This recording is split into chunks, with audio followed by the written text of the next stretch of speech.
Through HIMS, you'll get a free medical consultation, discreet shipping if prescribed, and the process is 100% online. To start your free online visit, go to hims.com/joy. That's HIMS.com/JOY. KCUB Tucson, a Cumulus media station. We are the sports station that Tucson turns to for all the latest news when it comes to Arizona men's basketball, along with all the play-by-play action. We are Wildcats Radio 1290.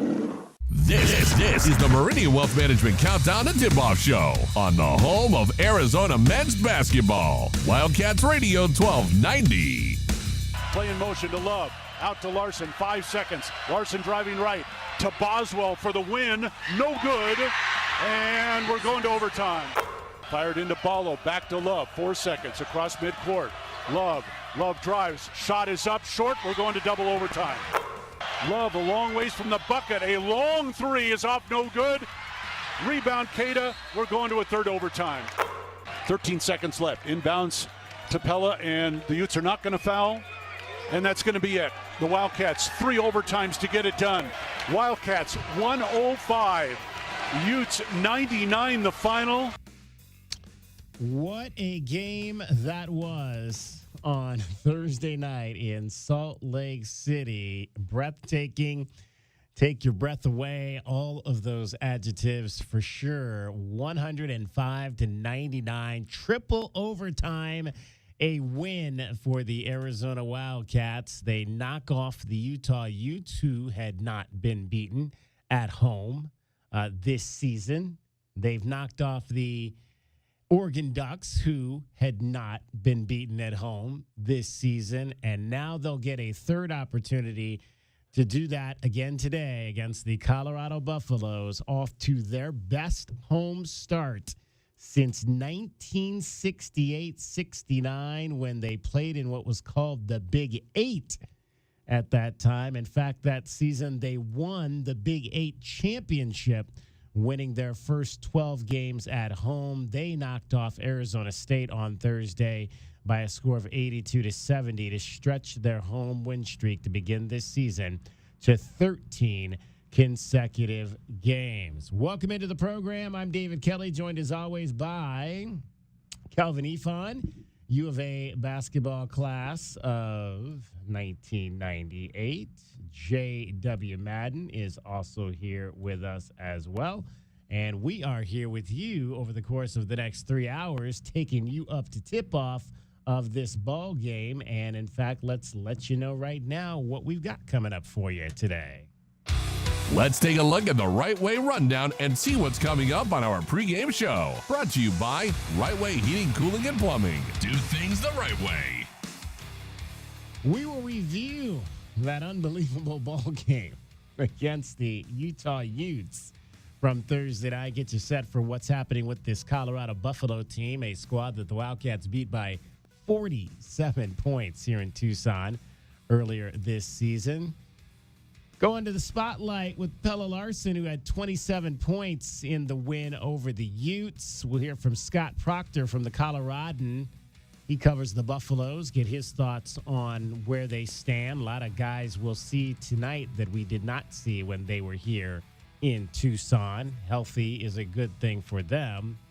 How about this? Arizona, a 2-point underdog in this ball game. I believe the first time this season that Arizona has not been favored in a game, because you'll remember even against Purdue, the Wildcats were a 1.5 favorite in that contest, but a 2-point underdog going into Boulder on the Desert Diamond Sportsbook board this afternoon. So we'll dive into all of that coming up for you here over the course of the next 3 hours of the program. We also want to hear from you, and the number to do so and get in is 520-848-1290, 520-848-1290. If you've got some thoughts after having a chance maybe to digest what happened on Thursday night in Salt Lake City, like to hear from you on all of that. I got into a little interesting conversation on Twitter today with some guys that do basketball scouting. One guy had posted just some plays that he likes that the Wildcats are running right now. And I responded, well, what about the plays we're not running at the end of games? And got a very interesting response back from a guy by the name of E.C. Stang. He is fashions himself as an analyst, coaching, consulting, evaluating athletes, hoops scout. And I'll read you what he said. At least I just sent him the one play. I didn't have time to send him all the plays, but I sent him the play at the end of regulation. And interesting what his thoughts were on that play and what Arizona was and was not doing in that respect. Fellas, Colorado, higher altitude, coming off a 3 overtime game, a team that's won 13 in a row at home. Not surprising that Arizona is not favored in this game. Not surprising again with Colorado's record at home, and just the way that they play in the Pac-12. In the Pac-12 period. The guys are going to play tough. You know that, but I don't know, man. I just feel like these guys love a challenge, and I think that's going to help these guys being that they believe they're going to lose this game. That I think that's only going to help these guys be more motivated to win it. Yeah, we know Da Silva and Cody Williams didn't play in Tucson, but in my 40 years of watching this conference, I've never seen a team win by 40-plus points and then be an underdog in the following matchup with the same team, ever. I've never seen that before. And again, that just goes to show you how important those two guys are for that team. They've been playing great, so obviously it's going to be a huge challenge today.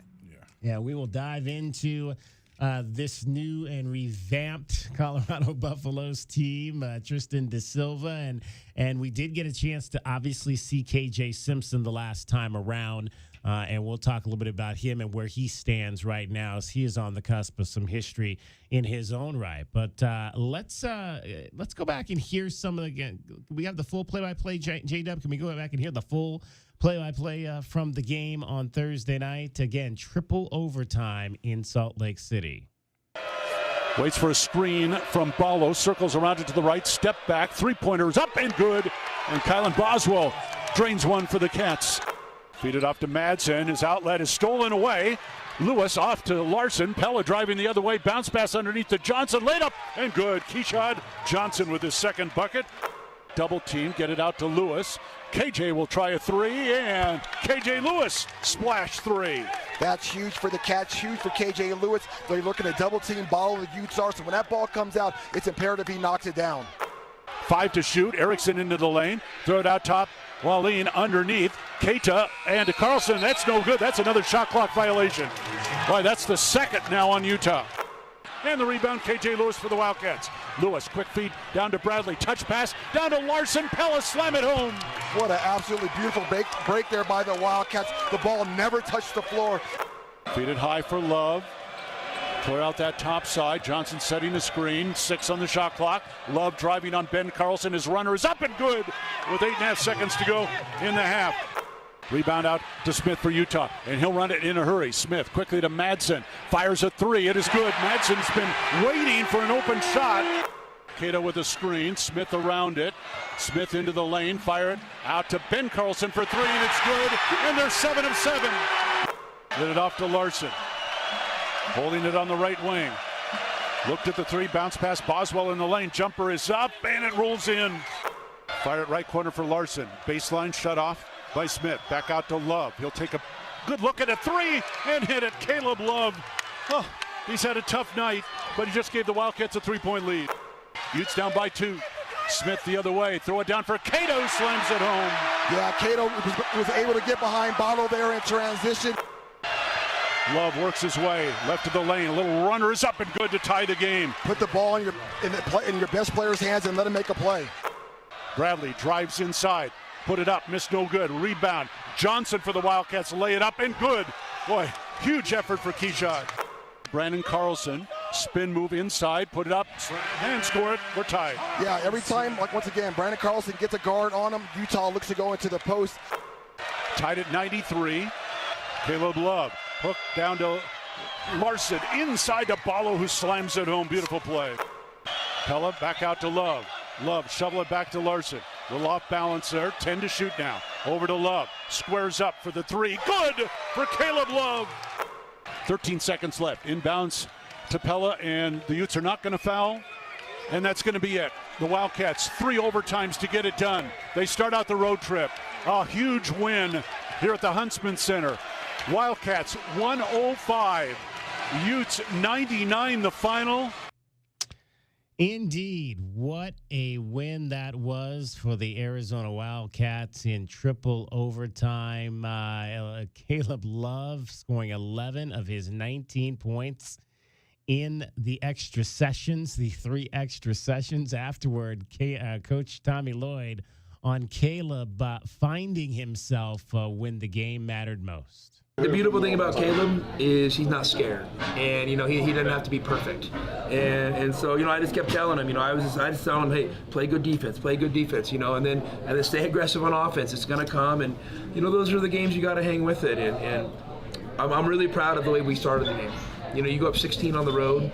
That's really important because these games are hard to win. You're playing at a place where they haven't lost. I'm assuming they're going to make a run in the second half. So to have that buffer, to be able to absorb, their run, and their run kept coming. I would have liked we would have taken it back up to 10 or 12, but we didn't. So that lead in the first half allowed us to absorb how well they played in the second half and got it into overtime, and we were able to find a way. Tommy Lloyd's pretty even no matter the situation. I mean, he's very hang with it when we're down 11 at home because there's plenty of time to go, and, hang with it when a team is making a run because we just have to overcome those things and continue to play out the clock. That's exactly. Go ahead, Jada. I was going to say his mentor's like that too, right? I mean, I never saw that guy on the sideline with any kind of ups or downs. It's always just even keel, and he's been like that ever since he got on campus here at the U of A. I think that, Kelvin, that's got to be the best way as a leader going into a situation, talking about emotional 18, 19, 20-year-olds. They're going to get up and down. As a coach who's been around the block a few times, you got to keep it even keel. And when you say his mentor, you mean Mark Few. Mark Few, his mentor, yes. Head coach at Gonzaga. Yeah, you just keep chopping wood, man. You keep balling. You keep playing. You keep believing in yourself. And a lot of that has to do with the coach's demeanor and the expressions on his face. The guys know him because they practice with him every day. So you got to be consistent with him. And I think in those times when it's tough, that's when you really show them that, hey, I got y'all back. Let's do it. Tommy Lloyd on Pella Larson's 27 point, 7 rebound, 8 assist performance. What can you say about Pell down the stretch? He did miss those 2 in the second overtime. And he missed another one. But he was great. He kind of figured out how to attack that zone, so we were kind of able to get him in the right spot and get him in the middle of the floor. And Pella's a problem solver, and he's a winner. And we're lucky to have him. And I know this game's never easy for him because he's not one of those guys that left Utah, unhappy. He had a good experience here. So, I know coming back here, revenge in Pella's language probably isn't a strong word. So I think it's kind of an emotional game for him. So to see him play well and get us over the top was awesome. Tommy Lloyd, hey, you scored 27 points, but you only made 5 of 9 free throws. Yeah, he could have had a 30 ball easily for the way that he usually shoots. But, you could tell that there was some extra energy there. Like I said before, I felt like he was playing his senior night. He came there. He didn't graduate from there. He was playing here, but he wanted to show them a little bit of what, how he's grown. Let's just say that much. Pella Larson on his performance and his team getting this big win against his former school. It feels good. I feel like I didn't have to do too much. Like, my shot came easy from my teammates, and I was able to find them too. I'm just playing with my teammates, and the other stuff that doesn't really matter. Just us 5 guys in the court that matters. And some of those 5 guys are pretty veteran at this college basketball game. Pella, Caleb Love, Keishad Johnson, along with Umar Ballo. And Keishad said that's real important when you get in games like Thursday night. For us, we got a lot of veteran guys who know how to keep a lead and know what it takes to keep a lead, Of course, when us being up, that helped them get an urge of energy too. But at the end of the day, we gotta solve those problems. So we was able to keep the lead and keep our momentum going. It's interesting because the Star had to cut the part of that off in the beginning of the question. But the question was, Kelvin, is it harder, to once you get that lead? And Keishad said it could go both ways because if you get a lead, that gives that, that's what he said there in the middle there, is it gives that other team extra motivation. Yeah. Obviously, if you're out at like a 6-7 point lead, that other team's going to be given a little bit of extra effort. Especially when they're undefeated at home. Yep. You believe you're going to win. You believe you're supposed to win. And you go back and look, a lot of those were close games that they won. So you saw it. They thought they was finna get another one. That energy was there, and for the guys to be able to withstand that, veterans and young guys alike, they starting to mold. They starting to come together. They starting to come together into the type of team that can make a nice little run. Arizona in this game Thursday night outscored Utah 41-25 in the first half. Utah, though, scored 51 points in the second half, outscoring Arizona by 16. What led to that, Tommy Lloyd? They switched defenses a little bit. They hit a few transition threes, they hit like 3 threes in a row that were pretty, impressive shots. They switched defenses, played that little funky zone. They play a little bit. We got a little bit tentative. And, they're playing at home. And, we're playing on the road with, with their fans, and it just gets a little bit tougher. It's a busy kitchen. Exactly. Order up on 2. The Wildcats had a number of opportunities, and this was a huge topic of conversation for me over the course of the last 2 days. They had a huge opportunity to win this game on 3 different occasions at the end of regulation, at the end of the first overtime, at the end of the second overtime. Can we stop really quick? How rare is that when you got 3 overtimes and all 3 times you got the ball? Yeah. All 3 of those. True. Arizona had the ball at the end of all 3 of those situations and regulation. But I think they're 0 for 5 in those instances this year so far. They have won one of those games, though. They lost one game. They won one game, even though they haven't accomplished any of those last-second shot situations. And Tommy, talking about the second overtime, maybe had some regrets on how he handled that particular instance. Maybe I could have called a timeout. I could have called a timeout there. I regret that now, but, I trust Caleb with the ball in his hands. And, when they're in the double bonus, I just told Caleb, maybe you got to be a little bit more aggressive, there. But, playing against that zone's a little funky. So, I probably should have called a timeout and probably put our guys in a little bit better position. But I also know this. Caleb's fully capable of making that shot no matter how well he's playing, because he's not scared. He made, I don't know how many threes he made tonight. 3. 2 of them were in the overtimes, I'm pretty sure. So, that's ballsy. Ballsy indeed. It is the Meridian Wealth Management Countdown to Tip-Off Show. Arizona and Colorado tonight. Tip-off is a little bit after 8 o'clock Tucson time. We're going to have much more coming up for you here. We will dive into these Buffaloes. Like I said, a much different team than the one we saw here in Tucson, as a couple of key guys did not play on that night. The Wildcats won by 47 points. With J.W. Madden and Calvin Efon, I'm David Kelly. You're listening to Wildcats Radio 1290. This hour of the Meridian Wealth Management pregame show is brought to you by Advanced Auto Care, Crest Insurance Group, Desert Diamond Casinos, First Chiropractic, Frog in Firkin, Kaiser Garage Doors and Gates, Picture Rocks Cooling, Heating and Plumbing, the Polston Results Team with Keller Williams, Southern Arizona, Royal GMC Buick and Cadillac, Royal Kia, Royal Jaguar Land Rover, the Window Depot. The universal truth of women's shoes. The cuter they are, the more they hurt. You have to put your best foot forward, and if your best foot is an ugly shoe, oh my goodness. Lisa Ann thought she had to choose between looking good and feeling good, until she got fitted for arch supports at the Good Feet store. Now I can wear the shoes that I've picked out because I like the way they look, not because they were comfortable. Good Feet relieved her pain and her fashion dilemma. Stop by or schedule your free fitting at goodfeet.com. Go to the Good Feet store at 4811 East Grant Road or at goodfeet.com. The Window Depot is proud to sponsor the first look at today's game and would like to invite Arizona Wildcat fans to visit one of their Tucson warehouses. The Window Depot provides over 1,000 in-stock vinyl windows, interior and exterior doors, plus granite and quartz countertops, and a huge selection of custom cabinetry, all at the lowest prices in town. Consider the Window Depot your MVP when it comes to your home improvement needs. Stores are open Monday through Saturday, or order online at thewindowdepot.com. The Window Depot, more than a window store. Does it feel like the price of everything is going up, up, up? We can't control the price of gas or groceries, but at Royal Kia, we never add market adjustments, even while other dealers add fees because inventory is limited. At Royal Kia, you can rest assured you won't pay market adjustments, and we stand by our transparent online pricing. Royal Kia, the dealership that's different. OAC plus tax, title, license, dealer installed options, and $529 doc fee. Royal Kia, Speedway in Columbus or royalkia.com.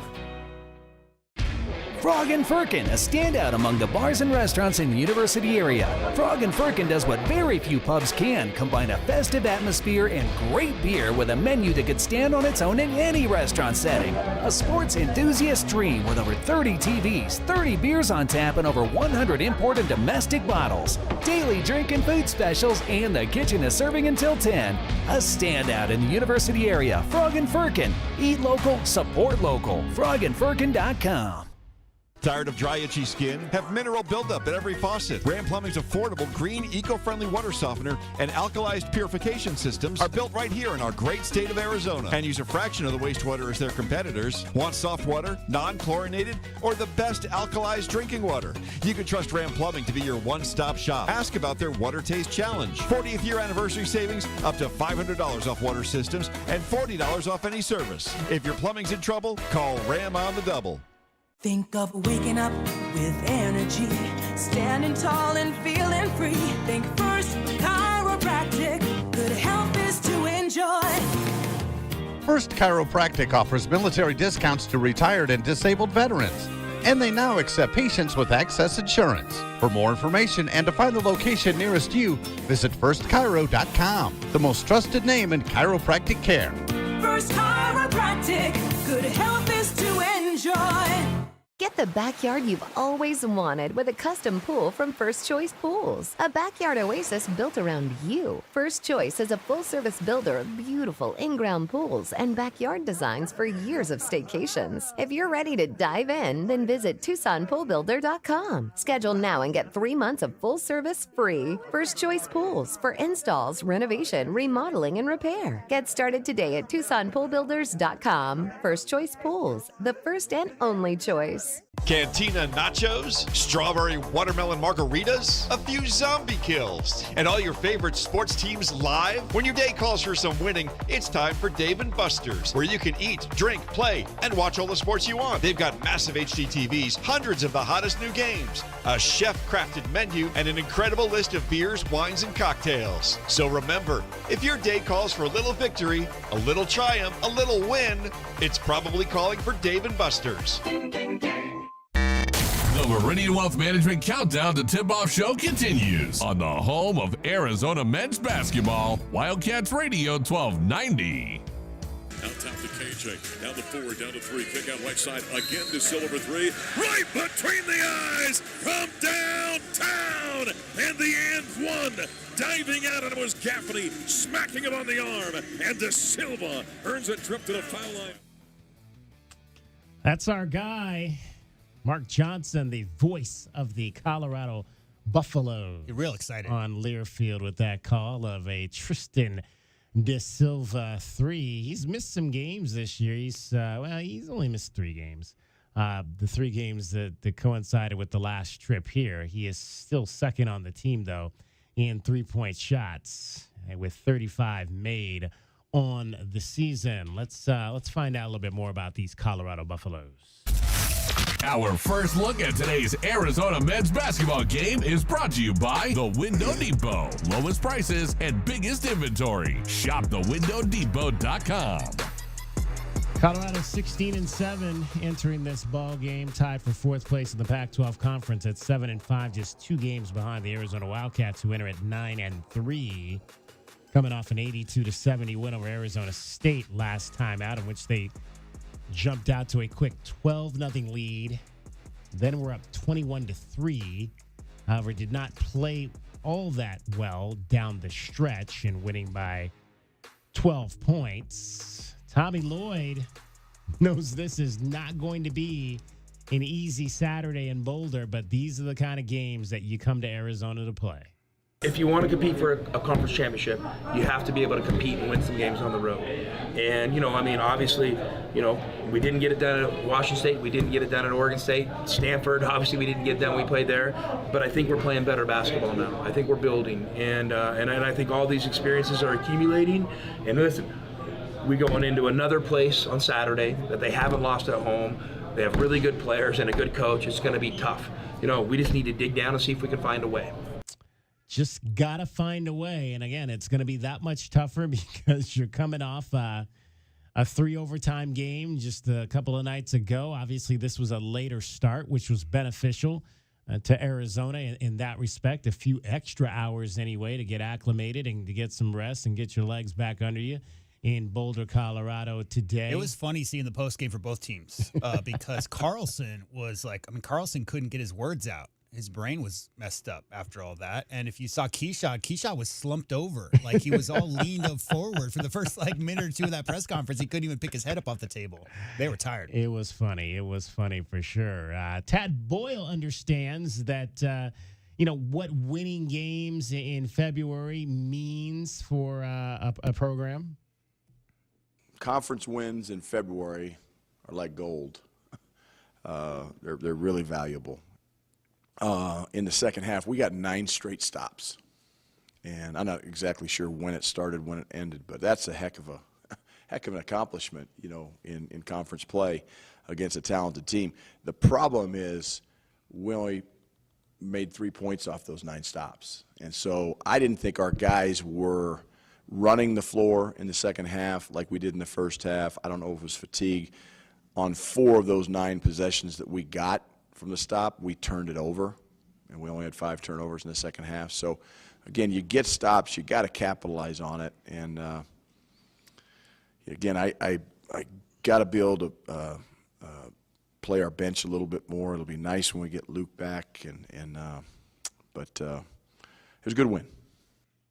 The Luke he mentions is Luke O'Brien, a key piece off of their bench, a guy who started some games. He did not play in that game on Thursday night, and he is questionable for the game this evening in Boulder. Keyshawn Johnson chiming in on the momentum. Hopefully the Wildcats can take off that win Thursday night in Salt Lake City and bring with them down to Colorado. We have big games like this at neutral sites, with Purdue, Michigan State. This is one of those feelings again, being on the road and coming out with the win and everything like that. But that just give us extra confidence leading into March and April. You feel like this maybe can be a momentum thing that after you have those 3 games in a row, you lost on the road, just that you guys can push. Every game that you go out there and win is a momentum gatherer. So we just got to use this and learn from it, but we still got to focus on the next game in times, going to Colorado and getting that done. And that'll be tonight with an 8 o'clock start in Boulder between the Wildcats and the Colorado Buffaloes. Guys, interesting from the standpoint, I think that, you look at Colorado, they're in 500 team over the course. They started really well. Since the start of conference play, they're essentially a 500 team going. They're 7-5 overall, 5-5 in their last 10 games. It's just amazing when you look at the vast difference of what they do at home versus what they do on the road. Kelvin, how long have we been talking about it? Since I met you. I met you 30 years ago. I'm talking about since we've been working together. I think Tad in particular, for some reason, his teams, that defense, so much stronger, Kelvin, in my experience watching the Buffs at home. That man-to-man that he's famous for feels like the energy that crowd gives those guys, the defense in particular, I feel. Because we've seen Colorado come into McHale and have some real confident offensive games, but especially that defense. Colorado, DK, that's just how everybody talks about the mile-high elevation of going in there, but coming down off of that mountain and trying to play in some of the lower spots, I think Colorado struggles with that as much as teams struggle going in there.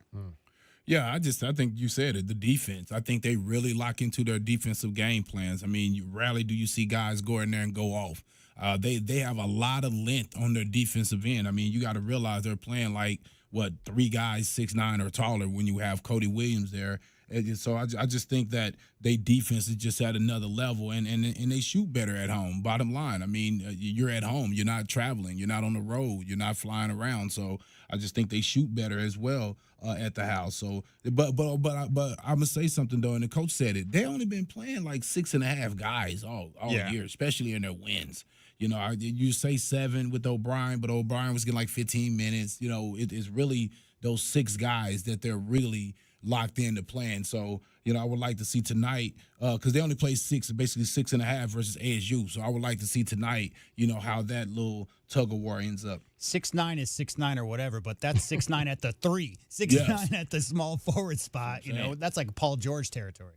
Not only has Colorado won 13 straight games at home this season, they've won 7 straight home games over Pac-12 schools dating back to last season. That's the most since a similar stretch over 2 seasons, stretching from the 2019 to 2020 season. In those 13 home games, Colorado is averaging 86 points and winning by a margin of nearly 20 points per ball game. So they obviously did, even though they got off to such that huge lead against ASU, they obviously did not win that game at the clip that they had been accustomed to.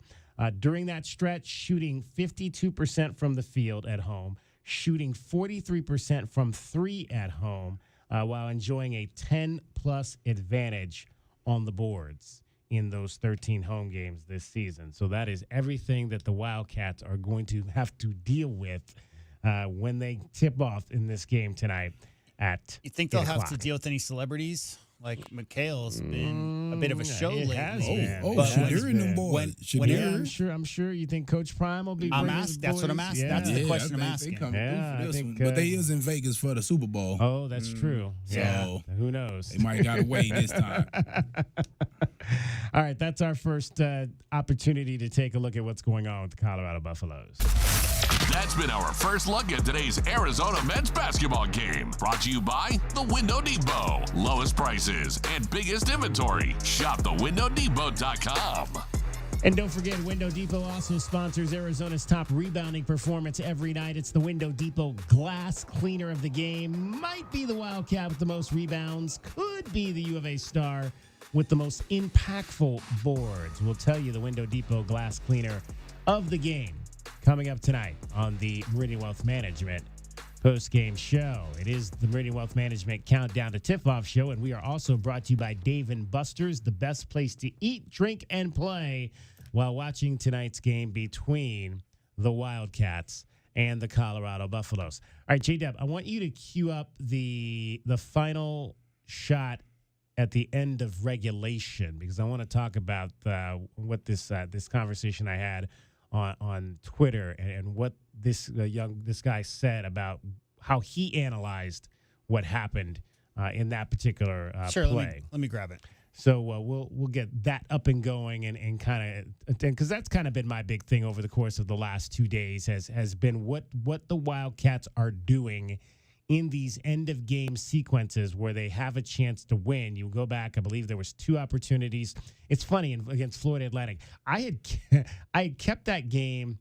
I kept that Florida Atlantic game on my DVR forever, just in case I ever needed to go back to it. And then I deleted it before the Oregon game. I said, I've had this game enough. I probably don't need it anymore. And, of course, after the game at Utah, I wanted to go back and watch the end of that game again. I didn't have it anymore. So it always happens that way. But let's hear that play once again. Play in motion to Love. Out to Larson. 5 seconds. Larson driving right to Boswell for the win. No good. And we're going to overtime.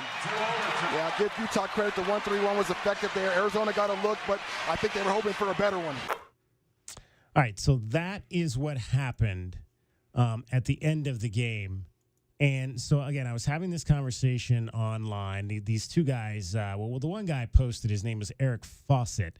He is a basketball coach, team strategy, scouting, analytics consultant with does some work down in Florida, but I think he's based out of Canada.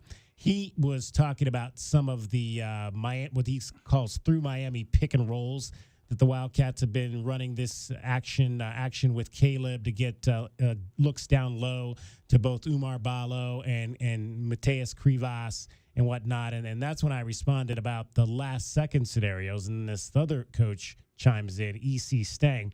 Here's what he said about that last play at the end of regulation. 3-man dribble drive, weave action with one playmaker scorer, one shooter, and one playmaker scorer. So I'm assuming the playmaker scorer he's talking about is Caleb. The shooter is Kylan, and the playmaker shooter is Pella, because they were essentially the three guys that handled the ball in that respect. All right. He says neither tried to attack the open gap and get downhill to get high percentage attempt or dish to Ballo for a rim shot. They settled for the deep three. I would say poor execution or poor reads. Thoughts on that? Coach Kelvin. Well, I just think that when you're not really knocking them down from the perimeter like that, of course you attack to see if you can either draw the defense or, kick it out. Now, he did get a catch and shoot three right there, right? He did. That was Boswell ended up with the catch and shoot three. Yes. I mean, that's Bos for the catch and shoot three. He hasn't been really lighting it up, but at the same time, it's a look he can make. It's a look that he can make for sure. Now, of course, you would love to get downhill and get into the lane and see if you can get something easy or probe a little bit for the big. But at the same time, what happens in that situation? It was a tie game, right? Tie game. And what happens in that situation? Watch what I tell you, J-Dub. You try to make sure that you get the last shot so much to where you end up with a shot like that from the perimeter for a three. Because if you shoot that layup, it kind of gives them a chance to get the rebound and call the timeout or get the rebound and take off with it, right? Because you usually don't get that last second layup attempt, right? It's usually some type of catch and shoot type of thing, what guys, especially when you got that zone set up right there. Of course, you would have liked to drive in there and drop it off the Ballo and hope that he score or get the foul and go to the free throw line. But again, with Ballo not finishing, well, I ain't gonna say not finishing, but with Ballo not knocking down free throws at that time, are they really looking for Ballo right there? What I know is this, DK. You want to know how smart Kelvin Efun is and how good his memory is? Yeah. Let me explain this to you. So Keyshawn made 2 free throws with 1 minute to go. Before that, Caleb Love made a free throw. Before that, Ballo made a layup. Bradley 2 free throws. Before that, Pella Larson made a layup. Caleb Love 2 free throws. Kylan Boswell 2 free throws. You seen a trend here? Yeah. Going all the way up. Do you know when the last jump shot is that Arizona made in the second half of that game? Let's say at the 5-minute mark. 12 minutes and 15 seconds to go in the game. Pella Larson made a 3-point jump shot, and Arizona didn't make a jump shot for the last 12-15 of the second half. It was all layups and free throws. They weren't hitting any J's. So like Kelvin said there, that short memory of the offense and how it was going right there. I mean, again, they settled for a long three, but they were struggling down the stretch in that game to get offense. Coach Stang added, you understand there's a difference between running action versus proper execution. Furthermore, if opponents defend it well, then you settle for what's available, which sometimes isn't anything if the defensive execution is better than the offensive execution.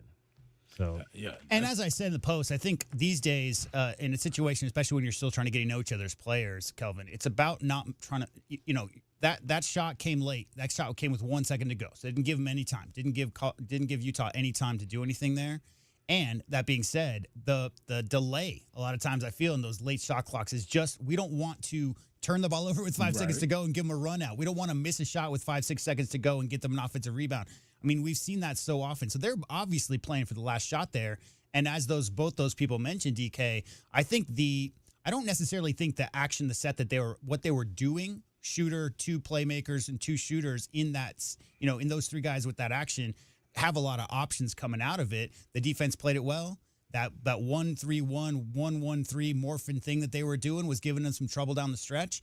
And they just weren't finding good looks that entire last 10 minutes of that second half, and that play was no different. And I'll tell you something else. You expect man there.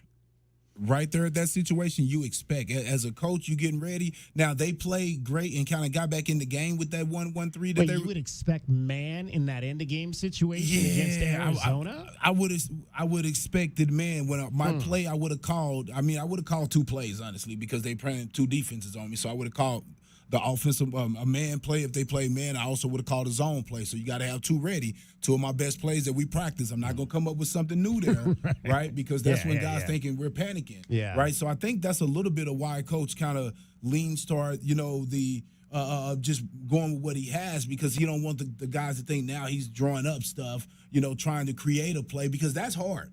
That's hard, DK. I guarantee you, him and those guys that are on the sideline got a million plays, but if you haven't practiced it, certain plays in those situations, you're probably best not calling it, because if you do a lot of passing in that situation, you can get a turnover and the guys run out for a layup. And trust me, I lost a playoff game like that to get to the Final Four, and it was the last bucket for a layup, and it just stings because you didn't get a shot. You turned the ball over, doing a little too much. By the way, I counted it up. They made 3 outside shots in the second half. The Wildcats. 3 total. 3 total. Yeah, so that one with 12:15 to go, actually the previous 3 buckets that they got were all jumpers, but just those 3. That's all they got in the second half. And if you are going to take that shot, I'm probably going to Pella. I'm probably figuring out a way to get it back to Pella, in the because middle, right? He's the last one that made a shot, right? Yeah. Yeah. So, but again, the confidence, and I keep hearing Coach talk about it, especially with Caleb now. I trust Caleb in that situation. Caleb can make that shot. He's a badass coach. He says it, right? And I think he feels the same way about Boswell. Sure. I would have rather a good play, but if Bos would have knocked that down, everybody would have been like, man, great play, coach. That's kind of how it works. Great play, coach. You miss it all. What happened in regulation there?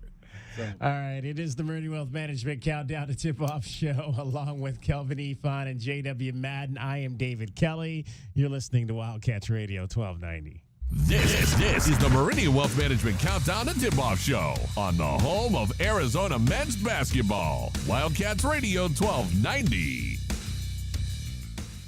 My heat and air were in a state of disrepair. Make sure your family is safe and warm during the cooler months. I'm Ron Arenas, the owner of Picture Rock's Cooling, Heating, and Plumbing. Heating is our middle name, and we can make sure your furnace is running efficiently. Call us at 520-440-4069 for honest heating and plumbing service to the Tucson area for over 20 years. Picture Rock's Cooling, Heating, and Plumbing. Driving the lane, dunking on the competition, and playing as a team. These are things we'll see this season watching our Wildcats play basketball. These happen to be the things you'll also find when you buy your next vehicle from O'Reilly Chevrolet. The only difference is at O'Reilly, nobody gets penalized for traveling. Heck, we actually encourage it. See us on Broadway next to Park Place Mall. Call 747-8000 or find new roads at O'Reilly.com, where you can experience our version of a steal. O'Reilly Chevrolet, more than a great price. O'Reilly Chevrolet. Experiencing the natural wonders comes easy at Rock & K. Nestled at the base of the Rincon Mountain foothills. Enjoy stunning mountain views up close every day. Explore natural open space, a network of connecting trails, and a community park within the Vail School District. Visit Lennar's 2 communities in Rock & K with home savings up to $35,000 and limited time interest rate and closing cost incentives on select move-in ready homes. Live RockandK.com. Designed by Nature, proud U of A radio broadcast sponsor. True Wildcat fans know that when you're looking for the best place to watch all the big games on big screens, drinking cold beer and having the best food, all paths lead to Desert Diamond. Bet on your Wildcats and all your favorite teams 24/7 on our easy-to-use kiosks. Come chill on our comfy couches and build your best bet at Arizona's best bet, the Desert Diamond Sportsbook and Bar. An enterprise of the Tohono O'odham Nation. Problem gambling? Call 1-800-GAMBLER. Desert Diamond Casino is licensed in Arizona. Saguaro Harley-Davidson wants your bike. Call or visit our website to schedule an appointment or stop by today to receive an inspection and an offer. Whether you're looking to trade in or trade up or just looking for some extra money, we are prepared to make you a tempting offer. Don't deal with the hassle of selling it to a stranger. We're here to make the process quick and easy. Only at Saguaro Harley-Davidson or online at SaguaroHarley.com. That's SaguaroHarley.com. Some restrictions may apply. See dealer for details. Here's an important message from University Termite and Pest Control. The weather is cooler here, and so pests are seeking alternative housing. Do you need a professional? University Termite and Pest Control has been serving Tucson since 1974. You can be assured University Termite and Pest Control will keep you pest-free using the most responsible products and application methods. 28 school districts, 3 hospitals, 2 colleges, 1 university, and thousands of homeowners trust University Termite and Pest Control for the past 50 years. You can too. University Termite and Pest Control. Find us online at bepestfree.com. At Standard Restaurant Supply, their vision and #1 goal is to improve the lives of their customers and clients by providing a better culinary experience. Standard Restaurant Supply, if it's in a restaurant and not food, they have it. Open to the public, no membership fees, and they offer bulk store pricing without the bulk store purchase. Open Monday through Saturday at 601 South Cherry Avenue or call 885-2345. Standard Restaurant Supply is a proud sponsor of the U of A Radio Sports broadcast. If you're a do-it-yourselfer looking for quality car parts in Tucson, look no further. Advance Auto Parts has 6 Tucson locations with over 75 years in business. Advance Auto Parts is the largest car parts retailer in the U.S., and customers know they can trust their products, like Die-Hard batteries. Now with free installation, only found at Advance Auto Parts stores. Take advantage of our same-day delivery and pickup. Just visit our website at stores.advanceautoparts.com and make sure to follow us on Instagram and Facebook. Advance Auto Parts for all your car repair needs. Now a proud radio sponsor of the University of Arizona Wildcats. The Meridian Wealth Management Countdown to Tipoff Show continues on the home of Arizona men's basketball, Wildcats Radio 1290. Tied at 93. Caleb Love hooked down to Larson inside to Ballo, who slams it home. Beautiful play. That was one of the assists by Pelle Larson. He had 7 assists in the game to go along with 8 rebounds, 27 points, coming up just shy. A little bit maybe more than just shy of a triple-double. Speaking of which, one thing we never talked about, did you guys notice that Smith from Utah was a rebound away from his 2 consecutive triple-doubles? No. Devin Smith? The little point guard. Devin Smith had a triple-double in that game versus Arizona. Wait, did he? Yeah, he did. He finished with 14 points, 10 assists. How do we miss that? 14? Because it was a triple overtime game. There's a lot to talk about. Oh, my God. So he finished with 14 points, 10 assists, and 11 rebounds in that game. Okay, you want to hear his stats from the previous game right before that? Right before that versus Colorado, 17 points, 9 assists, and 11 rebounds. He was 1 assist shy versus Colorado of 2 consecutive triple-doubles. Yeah, I saw I think they were saying Iguodala did that one time, something like that back in the day. I think he had 3 the one year when he was a sophomore. But triple-doubles at this level in this conference, super rare. Wow, I can't believe we completely slept on that. Yeah, Thursday night. But I will say, though, him not being able to score really hurt their team. He missed a lot. He went 6 for 20. 6 for 20. He missed a lot of jumpers. Arizona was doing a great job of forcing the ball in his hands and not leaving him really open for extra assists because he got 10, right? But, yeah, he shot some shots that he looked uncomfortable taking. Dave Fanconi checks in on Twitter and says this is actually the second time the Arizona Wildcats have been underdogs this season. They were underdogs at Duke in that game. In fact, they were 5.5-point underdogs that night. Also, you've mentioned their win at Oregon breaking that home court undefeated streak and also this last game out, but they also gave Duke their first home loss this year. Absolutely. So very early in the season. I think since they've lost a game at home, so that's not their only loss this year, but yeah, they did give Duke their first home loss too. Shoot, Tommy Lloyd's talking about going to Bob Dobbs and we'll get the napkin out. He should just come over here because we gonna get the napkins out. I got a napkin for you, baby. I got some stuff for you on the napkin.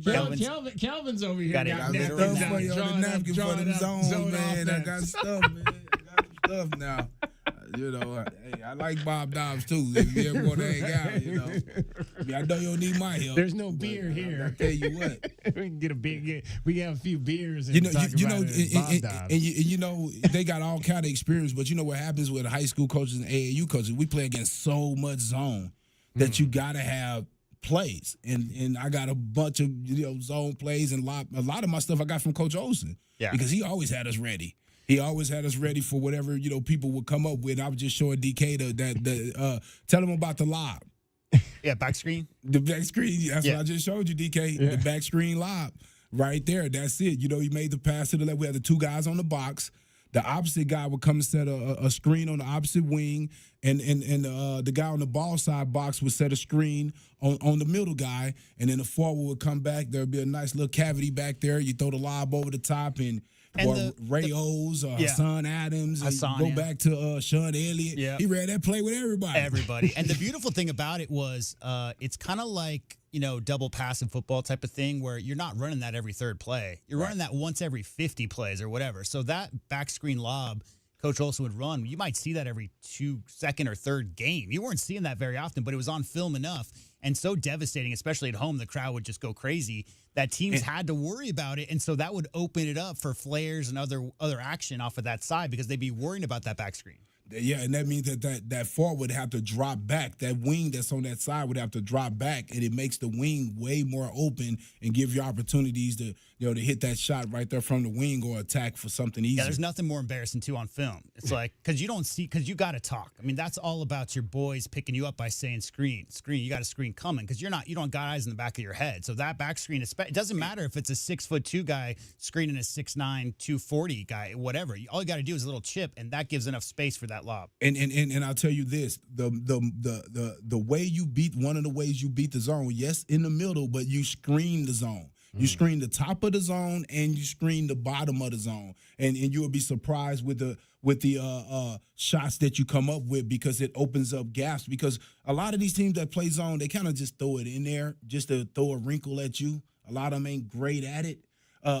So if you just set some screens, stuff will open up that they're not used to opening up because you're running screens and looking for that type of offense. Yeah, if you heard Coach Smith, it was kind of like Coach Olson's philosophy where it wasn't necessarily zone, or press. It was just you'd switch it up enough to keep them off balance so that the last couple of sets they've been running, we've been doing our man offense, whatever. Oh, here comes that 1-1-3, that 1-3-1, whatever. Here comes a 2-3. Here comes a 1-3, three-quarter court trap or whatever. Wrinkle that in every fifth or so time down the court, and then you got to think. Then you got to think when you're coming up, what are we running against? And that takes an extra few seconds to figure out what you're trying to get into. All right. Good stuff there, gentlemen. Wildcats Radio 1290 and Coors Light wants to send you to the Pac-12 men's basketball tournament. It's coming up just about a month at the T-Mobile Arena in Las Vegas. 2 all-session passes for the tournament, $1,000 in cash cards to cover your travel plans, maybe a few nights in a Vegas hotel, whatever you'd like to do in Sin City. We want to make sure that you have the opportunity to do that. Head on over to our website right now, wildcatsradio1290.com. Enter to win this fabulous prize package. Again, 2 all-session passes to the 2024 Pac-12 men's basketball tournament, March 13th through the 16th at the T-Mobile Arena in Las Vegas. $1,000 in cash cards you have a chance to win as well. Good luck from Coors Light and Wildcats Radio 1290. Let's take a closer look at one of your favorite Arizona Wildcats. Our pregame show Spotlight on a Cat is brought to you by O'Reilly Chevrolet. Get more with O'Reilly Chevrolet. Pelle Larsson, 27 points, 10 of 17 shooting in Salt Lake City. He hit 2 threes. He went just 5 for 9 from the line. Very un-Pelle-like, but still 27 points, 7 rebounds, 8 assists, 2 steals for Pelle. And after the ball game, he talked about just overtimes, how you deal with overtimes, how every single time you have the ball is critical to having a chance to win a game in overtime. Yeah, I mean, every possession counts in overtime. You get a stop and score every time. And it was kind of back and forth. And then that last one, Caleb started off really good. And we just kind of rode that wave of momentum. You had a 16-point lead, obviously, at halftime. They rallied in the second half. But going back to the first half, what did you guys do right defensively that allowed you to carve out such a big advantage? I think just guarding our own guy. We got a lot of different matchups, and I think we did a good job just keeping our guy in front of us. Pelle, what do you think? I know it's been a while since you played here, but just to get a game like this here, the opponent, people are booing you, you're going to the free-throw line, etc. How does it feel coming? I mean, it feels good. I feel like I didn't have to do too much. Like, my shot came easy from my teammates, and I was able to find them too. So I mean, I'm just playing with my teammates, and the other stuff that doesn't really matter. Just us 5 guys in the court that matters.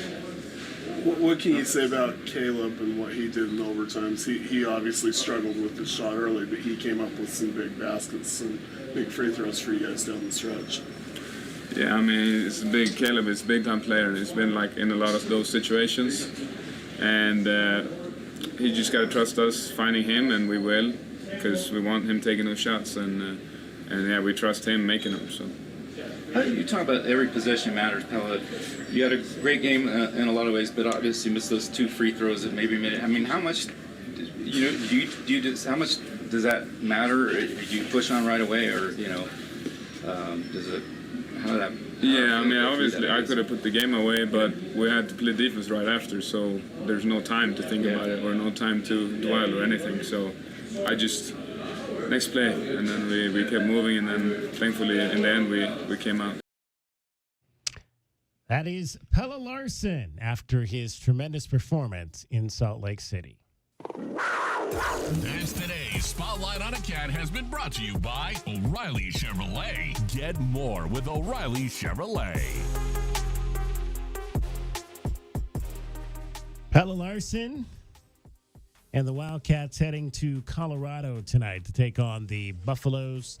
Colorado 13-0 at home this season. The Wildcats in first place in the Pac-12 conference, still holding that 1-game lead over the same 2 teams they held the 1-game lead over heading into Thursday night's action. Washington State and Oregon, both of those teams also winning on Thursday night. Here's some quick elevation fun facts. Ooh, yes. So this place they're playing today is approximately 600 feet above the Huntsman Center, where they just played Thursday. So 600 feet higher in elevation. That's not too bad. Do you know what that is the equivalent to? What's that? Tumamoc Hill is exactly 600 feet elevation above the University of Arizona campus. Wow. 600 feet. Nice. J-Dub coming with the master facts. It's also I would have thought it was higher. I would have thought, because, just based on what Brian was telling us the other day, but maybe Boulder's a little bit further down, or at least maybe a little bit. It's north of the city, so it could be a lesser as elevation than, say, like Denver or something. Exactly. Yeah, it has to be. Another fun fact, this is one of 2 basketball arenas in major conferences that uses, Kelvin, roof-mounted retractable glasses. Roof-mounted. So all the way up to the top. You know what the other one is? Duke. So there's only 2 buildings in the entire country in Power 5s that use roof-mounted retractable goals. And they're playing in both of them this year. Wow. That's crazy. Good stuff. Good information there. See what you get when you come to this show, folks. Good, useless information. All kinds of tidbits that you can chew on as you get ready for this game tonight. All right, it's the Meridian Wealth Management Countdown to Tip-Off show, along with Kelvin Ifan and JW Madden. I'm David Kelly. 1 hour in the books. We've got a whole another 2 hours here with you as we get you set for the Wildcats and the Colorado Buffaloes. You'll hear it here tonight on Wildcats Radio 1290. This hour of the Meridian Wealth Management pregame show is brought to you by Advanced Auto Care, Crest Insurance Group, Desert Diamond Casinos, First Chiropractic, Frog Inn Firkin, Kaiser Garage Doors and Gates, Picture Rocks Cooling, Heating and Plumbing, the Polston Results Team with Keller Williams, Southern Arizona, Royal GMC Buick and Cadillac, Royal Kia, Royal Jaguar Land Rover, the Window Depot. Cantina nachos, strawberry watermelon margaritas, a few zombie kills, and all your favorite sports teams live? When your day calls for some winning, it's time for Dave & Buster's, where you can eat, drink, play, and watch all the sports you want. They've got massive HD TVs, hundreds of the hottest new games, a chef-crafted menu, and an incredible list of beers, wines, and cocktails. So remember, if your day calls for a little victory, a little triumph, a little win, it's probably calling for Dave & Buster's. As Arizona's leading personal injury law firm for more than 30 years, Goldberg & Osborne agrees, bear down, Arizona. With offices statewide, including 5 in Tucson and Southern Arizona, the Eagle gives you home field advantage. More than 1,800 5-star Google reviews prove Goldberg & Osborne has the playbook for any situation. So after any accident, let the attorneys voted best personal injury law firm tackle that insurance company and get you the settlement you deserve. Goldberg & Osborne, 1-800-THE-EAGLE. Does it feel like the price of everything is going up, up, up? We can't control the price of gas or groceries, but at Royal Kia, we never add market adjustments, even while other dealers add fees because inventory is limited. At Royal Kia, you can rest assured you won't pay market adjustments, and we stand by our transparent online pricing. Royal Kia, the dealership that's different. OAC plus tax, title, license, dealer installed options, and $529 doc fee. Royal Kia, Speedway in Columbus or royalkia.com. Cool Willie's Air and Plumbing. Always trust the big guy. Mention your Wildcats and receive $50 off any repair at coolwillies.com. Cool Willie's is proud to be a partner of the University of Arizona Wildcats basketball radio broadcast. Two powerful teams working hard for you to get the job done right every day. Cool Willie's Air and Plumbing. Big enough to help, small enough to care. Remember to mention your Wildcats and receive $50 off any repair. coolwillies.com. Hi, this is Mike Hanley, former president of Bank of Tucson, and I'm thrilled to announce that I have joined the Advisory Business Council of Meridian Wealth Management and Natalie Fernandez-Lee, Meridian's partner and advisor, who I am a great fan of. She has worked with many individuals and businesses in the community for decades. We live in crazy times these days and need the right financial advice, which is so important. If you'd like to talk to Natalie, give her a call at 719-1433 and have a great day. Advisory services provided by Meridian Wealth Management, a registered investment advisor. Frog and Firkin, a standout among the bars and restaurants in the university area. Frog and Firkin does what very few pubs can, combine a festive atmosphere and great beer with a menu that could stand on its own in any restaurant setting. A sports enthusiast dream with over 30 TVs, 30 beers on tap, and over 100 import and domestic bottles. Daily drink and food specials, and the kitchen is serving until 10. A standout in the university area. Frog and Firkin. Eat local, support local. frogandfirkin.com. There are many reasons you might need Dorado Rockin' Materials. A few bare spots in the yard, the driveway needs filling in, or it could be that the yard needs a whole makeover. Whatever the reason, if your yard has the summertime blues, Dorado Rockin' Materials has everything from sand to boulders and every rock and pebble in between. If you need help spreading it, we have options for that too. Call 400-4233. Dorado Rockin' Materials. The right service, the right product, the right price. Desperate buyers have created tremendous opportunity for sellers. If you've had the slightest thought of selling your home, it's time to call Sean Poston with the Poston Results Team at Keller Williams, Southern Arizona. Why choose the Poston Results Team? Past performance, more money in your pocket, over a 65% referral rate, an incredible Poston Results Team staff, and most important, communication, because you and your home matter. The Poston Results Team. When buying and selling really mattered, go to TucsonHomeValues.com. That's TucsonHomeValues with an S.com. This is the Meridian Wealth Management Countdown and Tip-Off Show on the home of Arizona men's basketball. Wildcats Radio 1290. Let's take a look at the Right Way Rundown and see what's coming up on our pregame show. Brought to you by Right Way Heating, Cooling, and Plumbing. Do things the right way. Hour number 2 of the Meridian Wealth Management Countdown to Tip-Off Show ahead of Arizona and Colorado in Boulder. We will give you the rest of the scoreboard, tell you what's going on around the Pac-12 Conference on this Saturday. We'll review the ladies. They were on the road at UCLA against the number 9 team in the country on Friday night. Pest of the game, who will be that buffalo that gets underneath your skin? That's never a good thing because those are very large animals. University Termite and Pest Control sponsors our Pest of the Game. We told you Arizona is an underdog for the second time this season. They were underdog at Duke. The over-under is 160. Both these teams can score. And we will also hear a little bit later from Scott Proctor, who is the beat writer for the Coloradan, located in Fort Collins, Colorado. We'll hear his thoughts on the Colorado Buffaloes. We also want to hear from you tonight, 520-848-1290, if you want to get in on the program. 520-848-1290. You can call us at that number. You can text us at that number. You can also download our app. Make sure you have our app. Text app to 520-848-1290. I will send you a code where you can download our app, and that way you can take 1290 wherever you go. Just a reminder. I got a reminder. We don't. It slaps. He slaps. The app indeed slaps. We don't stream the games here locally. So if you want to listen to the game on your app or on your phone, you need to download the Varsity app in order to do that, in order to listen to the game. We had an angry caller on Friday. Not angry, but he was unsure as to why he couldn't hear the game. And he was on our website. And, so anybody who doesn't know out there, Learfield has the rights to broadcast those games. So once the game starts, we'll no longer have those on our streams or app. Absolutely. I want to send a shout out to our girl Jean. Fred Scheibe checks in on the text groove. He said, I asked Coach to ask the team to win by a bigger margin so it won't be so hard on my 94-year-old mother, Jean Smith's heart.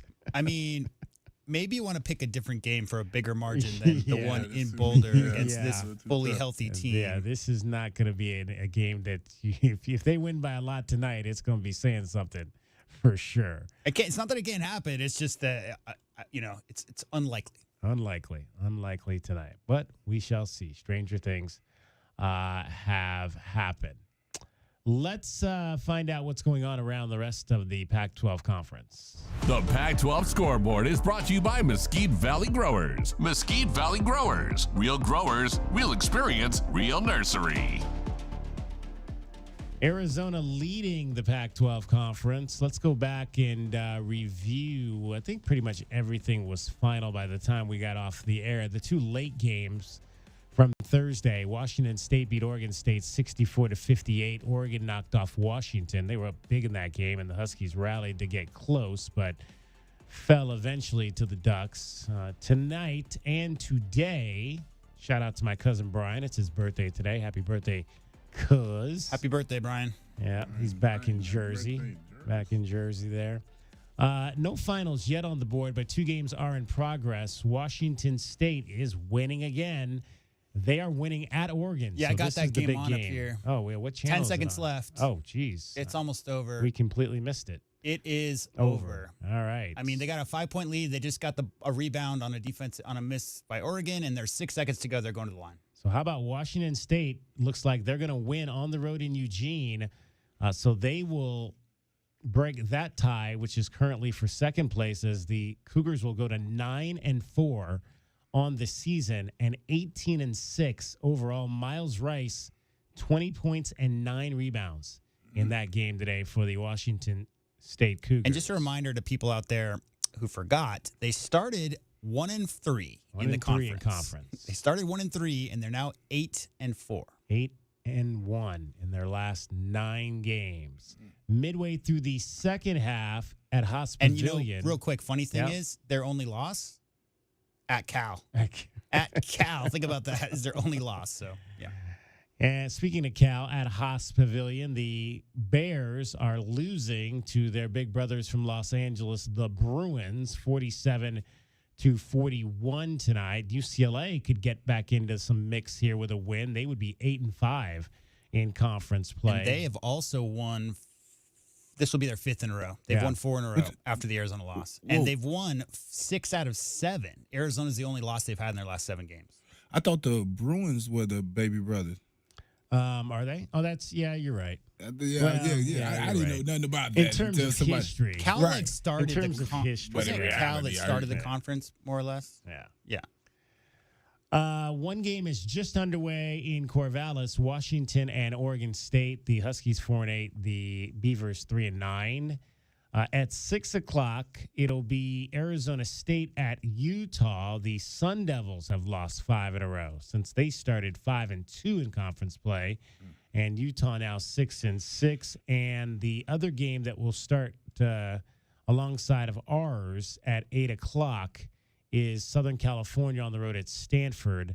Stanford lost to UCLA the other night, so they come in at 6-6. The Trojans are bringing up the rear currently in the Pac-12 conference, 9-14, 3-9 in conference play, and it is now final in Eugene. Washington State knocks off Oregon by a score of 62-56. So huge win there for the Cougars as they stay right with the Arizona Wildcats. So if indeed the Wildcats were to lose, they would drop into a first-place tie with the Washington State Cougars. All right, top 20. Let's take a look at this board here and see if there's anything interesting of note. How about Gonzaga going on the road and beating Kentucky? Was that game in Lexington, 89-85? Kentucky's gotten beat a couple times at home, if that is the case, this season. North Carolina, number 3, they go on the road and squeak out a win in Miami, 75-72. Yeah, it was in Lexington. Wow. 12th ranked Auburn loses by 16 on the road at Florida, 81-65. The big one, by the way, in Lexington, they gave up 103 points to Tennessee last week. Yep. And that's like the 5th time they've ever given up 100 to a team or whatever, and they got booed at home. Back-to-back losses. Sean Miller's second year at Xavier is not going greatly. They lose at home to number 19 Creighton today, 78-71. The Musketeers are 13-11 overall, 7-6 in the Big East. So it does not look. It would take a pretty good run down the stretch for them to make a second consecutive NCAA tournament for Sean Miller there. And number 11 Wisconsin loses by 22 on the road at Rutgers. 4th consecutive loss. Wow. Remember when they were like, they had gone up to number 3, I believe it was, before all that went down. 4th consecutive. So that's just adding to that top teams losing. They're adding to that list. All right, that's a check of your college basketball scoreboard for today. That's been the Pac-12 Scoreboard, brought to you by Mesquite Valley Growers. Mesquite Valley Growers. Real growers, real experience, real nursery. All right, Arizona women's basketball was back on the hardwood floor at Poly Pavilion on Friday night, and Kaylin Gilbert returned to the lineup for the Wildcats. Let's hear some of how that game went down. Williams gets it straight away. Jones tries to step to the left. Thought about a 3, might have traveled. Instead, she's going to go back to the right of the lane. And Williams over the top of the defense of Rice says they're going to get that one to Cunningham. Bray again might have got away with the foul and a little push. Now she's going to get the Cats back in front, 6-4. Blakely starting the attack for the Cats. On the left of the lane, she starts moving toward the wing. Now she's going to take an early jump shot. It's up and good. She had her career high against Stanford and then double digits against ASU, and now confident after she attacked Betts and knocked down that early jumper. Ball fake before she gets to the foul line. Now goes to the left around a Betts screen. Can't get it to her on the roll. Hawk is up top, is left alone. 3 is up and good. You can't leave her alone. Just a 24% shooter, but when she's wide open, she's shown that she can knock him down. Bounces it to the left side where she hands it off to Williams. 7 seconds to shoot as she pulls up from 5 out to score. And Arizona is back in front now, 32-31. 9th lead change here. Here comes UCLA, which has scored 7 straight points, has a 6-point lead. Betts running the floor, allows 2 players to run by her. She scores it. Now a 9-0 run for UCLA and an 8-point lead. Still lots of time for the Wildcats to shoot. Arizona now just 2 of 14 from the field in the second half, but only down 5. Ball's inbounded to Esmeri, trying to back down Osborne. Now gets this one, nice pocket pass to Pueo as she's able to get the cut finish, and the Wildcats have made it a 3-point game.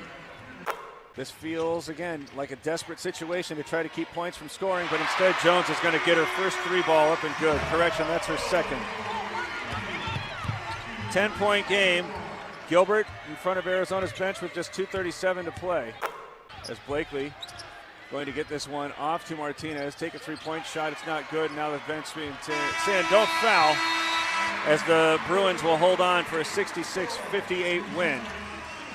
Wildcats keep it close as the largest lead was at 10, and that didn't come until there was 1 minute and 25 seconds left. But Arizona can't get the W and will now turn their attention with an extra day to prepare for USC. Lauren Betts back in the lineup for the Bruins. She had missed some games due to injury. Only scored 6 points, but blocked 4 shots. And Jaime's sister, Gabriela Jaquez, 21 points, 15 rebounds, 6 assists to lead the Bruins to the win at home. Did you hear that her brother is going to participate in the dunk contest? I did hear that, yes. I mean, I love Jaime Jaquez Jr. I love Jaime Jaquez Jr.'s game now that he's not a Bruin anymore. That was one of those dudes you hated seeing on the opponent's side of the court. But I don't know, Kelvin. I mean, I've seen him do a lot of damage on the block. He's certainly very skilled on the block. He's a wing guy who's got some interior skills, but as far as getting up and dunking on people, I don't know if I even remember him doing that in traffic. I mean, I've seen him do a couple, but not anything acrobatic. But what the thing is though, the NBA, they like to get their young stars there. I mean, they have their the young All-Star game that they have. What is the future game? Futures, it's sophomores versus rookies, yeah. So he's going to be a part of that. But they also like as many other things that they can get you involved in, and you get a extra little check for showing up. So I think that's just kind of a reward. But come on for now, him. like 5'1" Mac McClung is going to win it. We all know that. I mean, it's all done, right? I mean, he's in it again, so it's like he's taking it super serious. Yes, man. There it is. That's exactly right, because he's trying to. I mean, that's a difference in what, like a 6-figure check from sponsorships and whatever. If you're playing in a minor league, he had a cup of coffee in the NBA, but he's a little bit too. He's not big enough, I think, at his position, because he's a shooting guard, really. Right, and that's the biggest issue we're talking about. Who's he going to guard, Kelvin? 16 points for Esmeri Martinez last night to lead the Wildcats. I mentioned that Kaylin Gilbert was back in the lineup, played 16 minutes, scored 14 points. So that was good to see her back on 4 of 8 shooting. Wildcats, though, fall to 12-11, 4-7 in conference play, 3 games back of the Bruins. They'll take on USC on Monday, so 2 days off to get ready for the Juju Watkins experience. Good luck over at the Galen Center. I think she only scored 31 points against ASU last night. Yeah, so the Cats just really struggled putting the ball in the basket, versus UCLA. It was really just that. I mean, as you heard Derek say there, they were 2 for 14 in the second half up until that point. They go 19 for 57 on the game. And it was almost like what Tad Boyle was talking about with Colorado. They were getting stops. Yeah. They just couldn't turn those stops into anything at the offensive end of the floor. Yeah, I mean, they held the Bruins to 40% shooting and forced 20 turnovers. Yeah. Forced 20 turnovers. That's that standard Adia style, defense, and they just struggled from the field. Well, and the Bruins average 80-something points a game, and they only got, 66? Yeah, so we've seen some games like that, but again, just not enough points at the offensive end for Arizona. That game on Monday will tip off at 7. You will hear that over on Freedom 1400 KTUC due to the Tommy Lloyd commitment, the Tommy Lloyd radio show, which we air every Monday night here at 6:05. That game will air on KTUC 1400. So be mindful of that. All right, it's the Meridian Wealth Management Countdown to Tip-Off show. We are going to go courtside. When we come back, we'll chat with Scott Proctor from the Colorado and get his thoughts on this Colorado Buffaloes team that has won 13 consecutive games at home this season, 7 straight home games against the Pac-12 Conference. Along with Kelvin Efon and J.W. Madden, I'm David Kelly. You're listening to Wildcats Radio 1290. This hour of the Meridian Wealth Management pregame show is brought to you by Blue Whale Car Wash, Caruso's Italian Restaurant, Cool Willie's Air and Plumbing, The Diamond Store, Goldberg and Osborne, Goodfellas AC, Humane Society of Southern Arizona, Lexus of Tucson, Nova Home Loans, Recon Auto Detail, Ride Now Power Sports Tucson, Tucson Police Department. Here's an important message from University Termite and Pest Control. The weather is cooler here, and so pests are seeking alternative housing. Do you need a professional? University Termite and Pest Control has been serving Tucson since 1974. You can be assured University Termite and Pest Control will keep you pest-free using the most responsible products and application methods. 28 school districts, 3 hospitals, 2 colleges, 1 university, and thousands of homeowners trust University Termite and Pest Control for the past 50 years. You can too. University Termite and Pest Control. Find us online at bepestfree.com.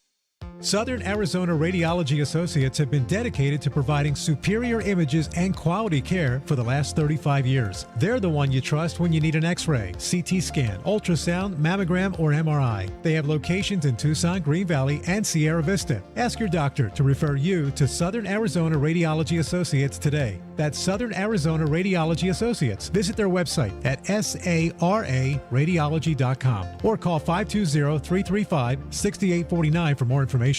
Tired of dry, itchy skin? Have mineral buildup at every faucet. Ram Plumbing's affordable, green, eco-friendly water softener and alkalized purification systems are built right here in our great state of Arizona and use a fraction of the wastewater as their competitors. Want soft water, non-chlorinated, or the best alkalized drinking water?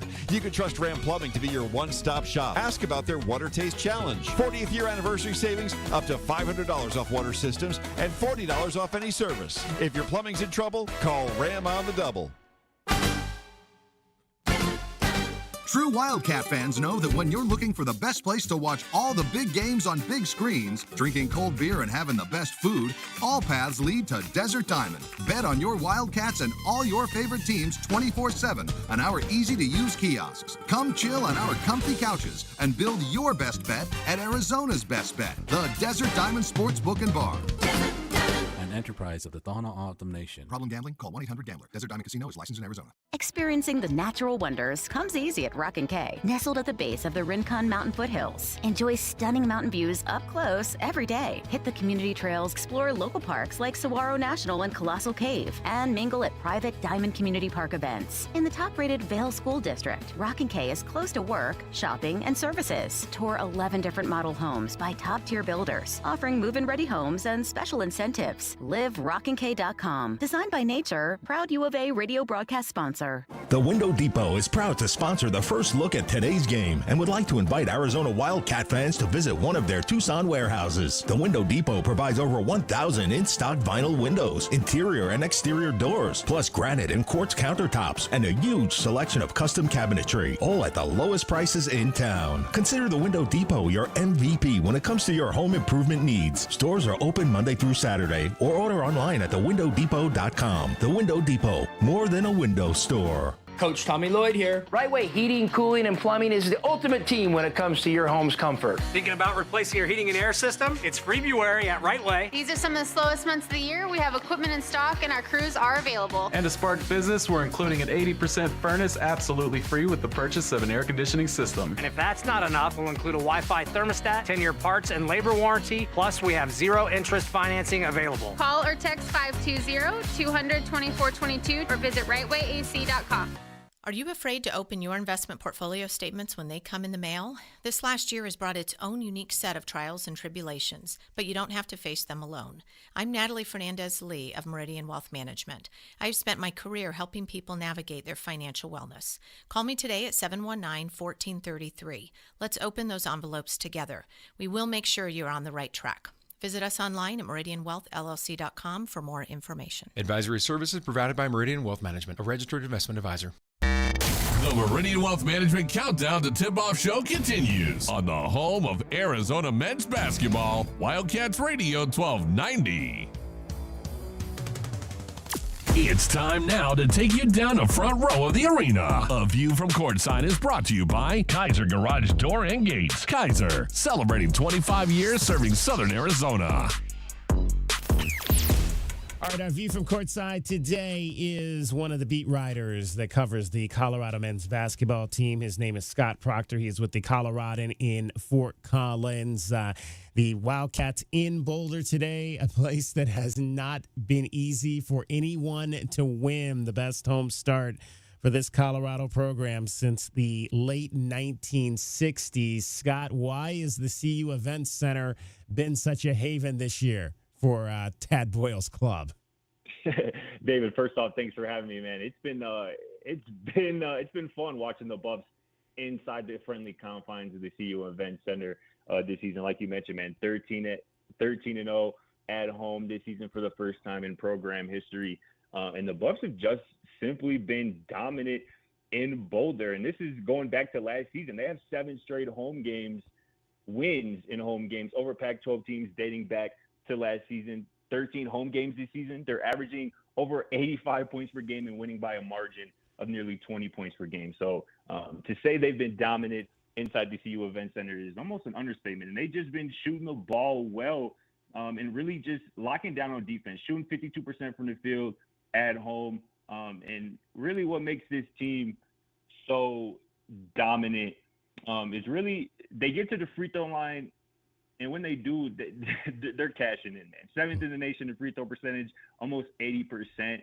And they're really, I think there's 4 dudes on this team this season, 4 rotational players that are shooting better than 40% from deep. So when they get going at home, which is just about every time they're in the CU Event Center, it's hard for opponents to score the ball. It's hard for opponents to stop what the Buffs are doing offensively. And this is really a balanced team when they're healthy. And that's been a point of contention this season is their health. And, you know, I think they've had Thursday's win over Arizona State was the 12th time this season out of 23 games that the Bucks were without at least one of their top 7 rotation players. Luke O'Brien missed that game, was a key rotation bench piece Thursday. He missed that Thursday game, but it's more than half of their games where they've been shorthanded this season. But that doesn't really seem to matter when they're at home. They should have Cody Williams back. They will have Cody Williams back. Tristan De Silva is back. Both of those guys missed the Arizona game in Tucson last month, which we know was not a very competitive game. But the Buffs have their guys back for tonight's matchup. They're at home, so I'm sure they're feeling confident. So what's been the biggest add back with Tristan De Silva and Cody Williams to the lineup and how that's changed things for the Buffaloes? No doubt. I mean, those 2 dudes are true two-way players. I mean, they're 2 of the best shooters that the Buffs have. They're 2 of the best defenders that the Buffs have. And their size and length just gives opponents problems, again, on both ends of the court. I think Cody Williams, again, he's a 5-star freshman, McDonald's All-American. He's a possible projected #1 overall pick in this year's draft by Yahoo Sports, a mock draft that came out not too long ago. So Cody is talented. He leads the Buffs in field goal percentage and 3-point percentage this season. He's shooting about 56% from the field, about 48% from deep. And again, he gets it done on the defensive end, and that's what makes him such a stud NBA draft prospect, because he has the intangibles, he has the size, but he has the want-to on the defensive end. And obviously, missing both of those guys, missing Tristan and Cody for the game, you know, like I said in Tucson last month, that's a good way to lose. That's an by 47, by damn near 50 points, right? To a top 10 team. That's an easy way to do that. So again, with those 2 guys in the lineup, you know, it helps. You know, because again, this team isn't very deep. They only play about 7 or 8 guys. So when, you know, like last month when Tristan and Cody are out, you know, you have a guy like Javon Ruffin who played a season high 22 minutes off the bench. He was a leading scorer for the Bucks in that game against Arizona last month. And obviously KJ Simpson, he really struggled, but he was down there out there by himself, you know, without his guys. So, you know, without those 2 or 3 guys in the lineup, you're counting on, you know, guys who you would usually, you know, count on to play 20, 25 minutes. You need them to step up and really play big minutes. And that's not when this team is at its best. So I think the health is finally starting to come around, knock on wood for the Buffs. And that's obviously a promising thing ahead of a big matchup tonight. So then what about Luke Bryan? You mentioned him maybe being limited and not playing the last. Is he expected to play today? And if he doesn't go, then who's that key guy off the bench that needs to step up in that role? Yeah, for sure. So Luke O'Brien, obviously, like I said, he missed Thursday's game with an ankle injury. He did warm up before Thursday's game against Arizona State, and it was a part of me that thought he might be able to go, but Coach Boyle said after the game that he just wanted him to kind of get a sweat in, and he just wasn't really ready with that ankle. But that's still a toss-up. His status is still uncertain for tonight. Coach Boyle wasn't committal. He said he was hoping that he would play, but Luke and the training staff is going to be the one to make that call. And if he's not able to go, you're going to be looking at more of Julian Hammond, who really played well Thursday. I believe he had all 9 of his points in the second half. And when I was at practice on Tuesday, a couple of days before the Arizona State game, this man, Julian Hammond, who has himself dealt with injuries, missed a couple games this year. He had a lower back injury earlier this year. But that boy can shoot, man. Like I said, Tuesday's practice, man, I want to say he made about 8, 9, 10 3-pointers in a row. And this is not just him shooting by himself in the drill. This is in, like, 5-on-5, getting up and down the court. They're running plays for this man. So he can absolutely shoot the ball again. He hasn't been 100% really at all this season. But Thursday, he kind of looked like he's rounding into form. And, you know, if Luke O'Brien can't go, I would expect Julian Hammond to kind of be that first, maybe second guy off the bench and play some heavy minutes. And the Buffs are going to need him tonight to be himself and give them a punch off the bench for sure. We're joined by Scott Proctor. He covers the Colorado men's basketball team for the Coloradan. It is your view from courtside, brought to you by Kaiser Garage Door and Gates. Kaiser celebrating 25 years of serving Arizona. Okay, all eyes are going to be on the guard matchup once again. KJ Simpson, Caleb Love battling to be the Pac-12 player of the year. KJ Simpson flirting with a 50, 40, 90 season. Mm-hmm. What has been so special about what he's been able to do? Man, he's just a leader, man. At the point guard position in particular, that's such a valuable thing to have. He's such a leader on and off the court for this team. And what he does on the court, it kind of speaks for itself. I believe I saw earlier today, man, 2 major conference players this season averaging 19 points, 5 rebounds, and 4 assists per game, joining Kansas' Kevin McCullough Jr. So KJ has been getting it done again. One of those guys on both ends of the court getting it done. He takes pride in these matchups with these elite guards like Caleb Love. I remember asking him specifically about that matchup before the game last month, and he doesn't shy away from it. Obviously, he didn't play very well. I think he shot about 5 or 17 from the field, but yeah. I think that was more of a product of, like I said, not being with his guys and maybe shouldering a little bit more load than he should. But again, like I said, he takes pride in these matchups with these elite guards because he believes that he is one of those elite guards, and I concur with that sentiment. You know what I'm saying? And I think you're just talking about that matchup in particular, maybe talking about a Pac-12 player of the year, man. You look at the stats. I love what Caleb Love brings as a basketball player dating back to his time in North Carolina. But this season, KJ's averaging more points than Caleb, more rebounds, assists, steals. He's shooting it better from the field and from deep. KJ is shooting 44% from 3 this season, which really can't be understated because I think he's taken almost 100 3-point attempts this season. So he's been super, super efficient. And that's been the biggest jump in his game from last year, the season before, to this year, is that he's stepped up his efficiency. He's still scoring it at a high level. He's still the best passer on the team, and he really does it all. He kind of takes this team wherever they want to go, obviously with Tristan and Cody kind of following right behind him. What was key for them on Thursday night, getting out of, they were up, I believe, 12-0 and then 21-3 against ASU? What was key to kind of that fast start? Yeah, I mean, honestly, that's kind of been the script when the Buffs have played at home this season. They get out to fast starts. I don't know if it's the elevation or teams or the Buffs just really locking in when they're, in front of their home crowd. But Javon Hadley, who I haven't mentioned yet, he was huge. He had his first career double-double on Thursday, 19 points, 11 rebounds. And he's been big. He missed one game earlier this year. And again, he's another guy battling with injuries like the rest of these guys. He's currently wearing a face mask. But you couldn't tell on Thursday night. He's not a big three-point shooter, but he had 2 big three-pointers late in that game when Arizona State was kind of creeping back in to try to make things close. But he's just a tough low post scorer, man. He's only about 6'6" or so, but he gets into that low post area and he backs smaller defenders down with ease, has really soft touch around the rim, and he's another two-way guy for this team. And like I said, when the Buffs are at full strength, man, they have a starting 5 full of dudes who get after it on both ends of the court. And I don't know how common that is across college basketball, but if these dudes can stay healthy, they're going to be a tough out in the Pac-12 tournament and the NCAA tournament as soon as they get there. Well, you mentioned the elevation, Scott, and obviously that's always a huge topic of conversation on this end. When the Wildcats head out to the Rocky Mountain schools, they made what we say the gradual trek, hitting Utah, which is about 2,000 higher than Tucson, and then going to Colorado second, which might be a little bit more easy on the acclimation to it all. But from your standpoint, as a writer, do you notice anything like that when teams come in? Can you see any difference maybe early in the teams look gas or substitution patterns or coaches maybe getting guys in and out a little bit more quickly than normal?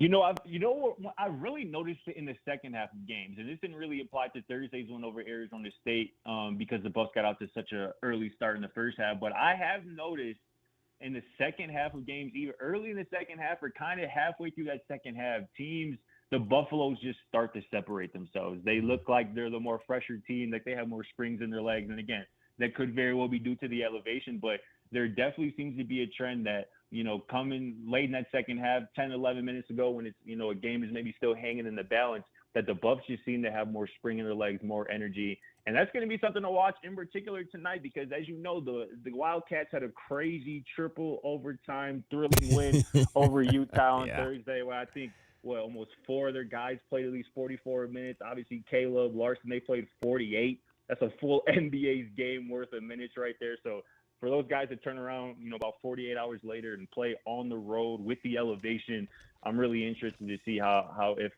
they're going to be worn down, come the second half of the game still in the balance. Scott Proctor from the Coloradan in Fort Collins is our guest, covers the Colorado Buffaloes. He is your view from courtside today, brought to you by Kaiser Garage Door and Gates.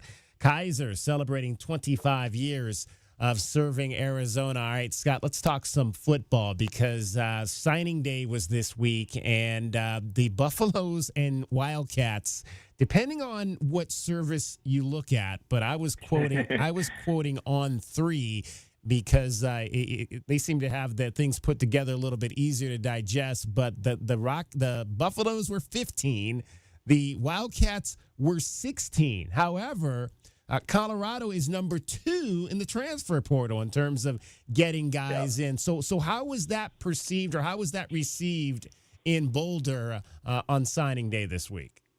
Yeah, so it really all depends on what type of how you're looking at it, what perspective you're coming at it from. Obviously, a lot has been made of the Buffs 2024 kind of incoming class, obviously being mostly made up of about 25 transfers and only about 7 high school commits. They did get 1 commit on this most recent signing day this week, a linebacker from Coach Prime's hometown, actually in Fort Myers, Florida, Cayenne Garcia, 3-star linebacker from down there in Florida. So, like I said, this class is mostly made up of transfers, and that's how Coach Prime gets down, right? That's how he gets down. He's trying to win right now. He's trying to win in 2024. He don't have too much patience. And he's not looking too far into the future. He's about right now and making sure this team, led by Shadur Sanders, who's going to be one of the most dynamic quarterbacks in college football this season, he's going to have a boatload of weapons. But more important than that, he should be much better protected. Shadur was obviously the most sacked quarterback in all of FBS last season, sacked 56 times. I'm projecting an entire new offensive line to play in front of Shadur this season. Obviously anchored as a left tackle by Jordan Seaton, the 5-star freshman, the number 1 offensive tackle in the class of 2024. Tyler Johnson, a transfer from Houston. Justin Mayers, a transfer from UTEP. So they're going to have an entirely different crew of guys blocking for Shadur up front who should help him have an even better season. I don't think people understand how great Shadur was last season. Again, I mentioned he was the most sacked quarterback in FBS last season, constantly under duress. He still set Colorado's single-season passing yards record with over 3,200 yards, still threw 27 touchdowns and just 3 interceptions. So that's impressive. And, again, he's going to have even better weapons this year. He's going to have even better protection. So that offense is going to be very explosive in the new Big 12. And, obviously, defensively, the Buffs and Coach Prime finally got their defensive coordinator situation figured out, bringing in Rob Livingston, who spent the last few years as the secondary coach of the Cincinnati Bengals. So, some guys, NFL safeties, Jesse Bates, Von Bell, Dax Hill more recently have really thrived under Livingston.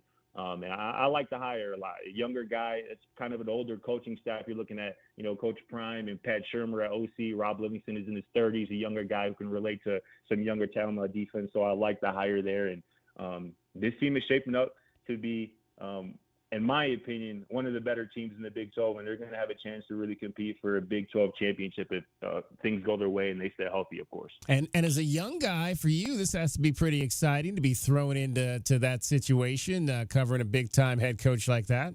Oh, 100%, man. It's a heck of an opportunity. I'm definitely blessed and grateful to be, kind of at the epicenter of, arguably the most talked about seeing college football program, in the country.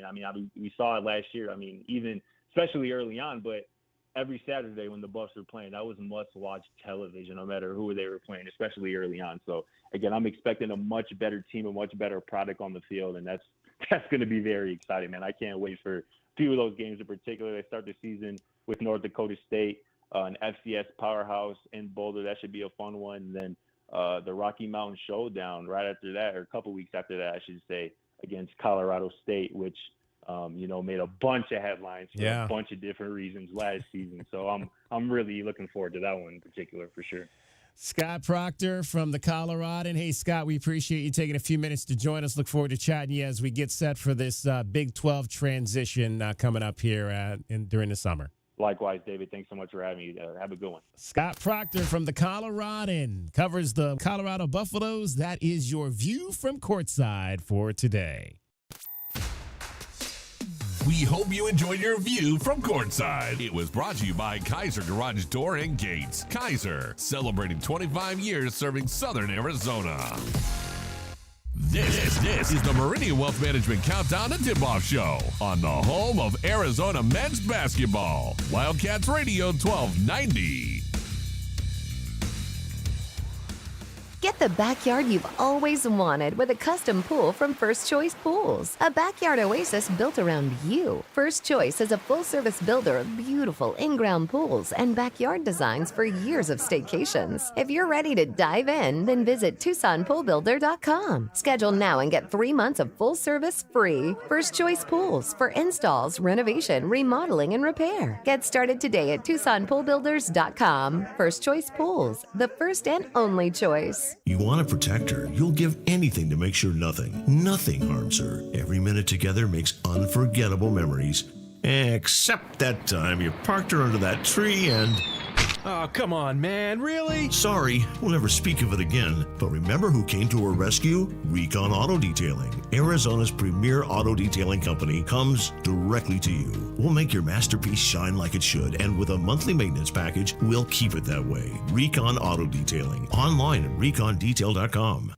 Tucson presents the Rockin' 2023-2024 season featuring 8 blockbuster productions including Disney's Aladdin, The Book of Mormon, Hairspray, and Chicago. Enjoy the Southern Arizona musical premieres of Tina, the Tina Turner musical, Ain't Too Proud, The Life and Time of the Temptations, MJ the Musical, and Mrs. Doubtfire. Secure your choice season tickets today and get the ultimate in flexibility and the lowest prices all season. Visit BroadwayInTucson.com and secure your season tickets today.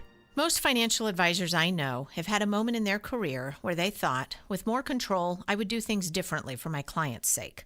This is Natalie Fernandez with Meridian Wealth Management, and our firm was created by advisors with the understanding that we need flexibility, control, and decision-making power to create the best experience for our clients. If you're an advisor interested in learning more about our growing firm, call me at 719-1433 to talk more today. Advisory services provided by Meridian Wealth Management, a registered investment advisor. Do you often worry you left the garage door open? With a LiftMaster garage door opener powered by MyQ, you'll never worry again. You can control, secure, and monitor your garage from your smartphone anytime from anywhere through the MyQ app. As an authorized LiftMaster dealer, we have smart openers designed for your needs, including belt drive motors for ultra-quiet operation, integrated camera for live video streaming, and battery backup that lets you in when the power is out. Kaiser Garage Doors and Gates is your authorized local LiftMaster dealer. Visit KaiserDoor.com for more information.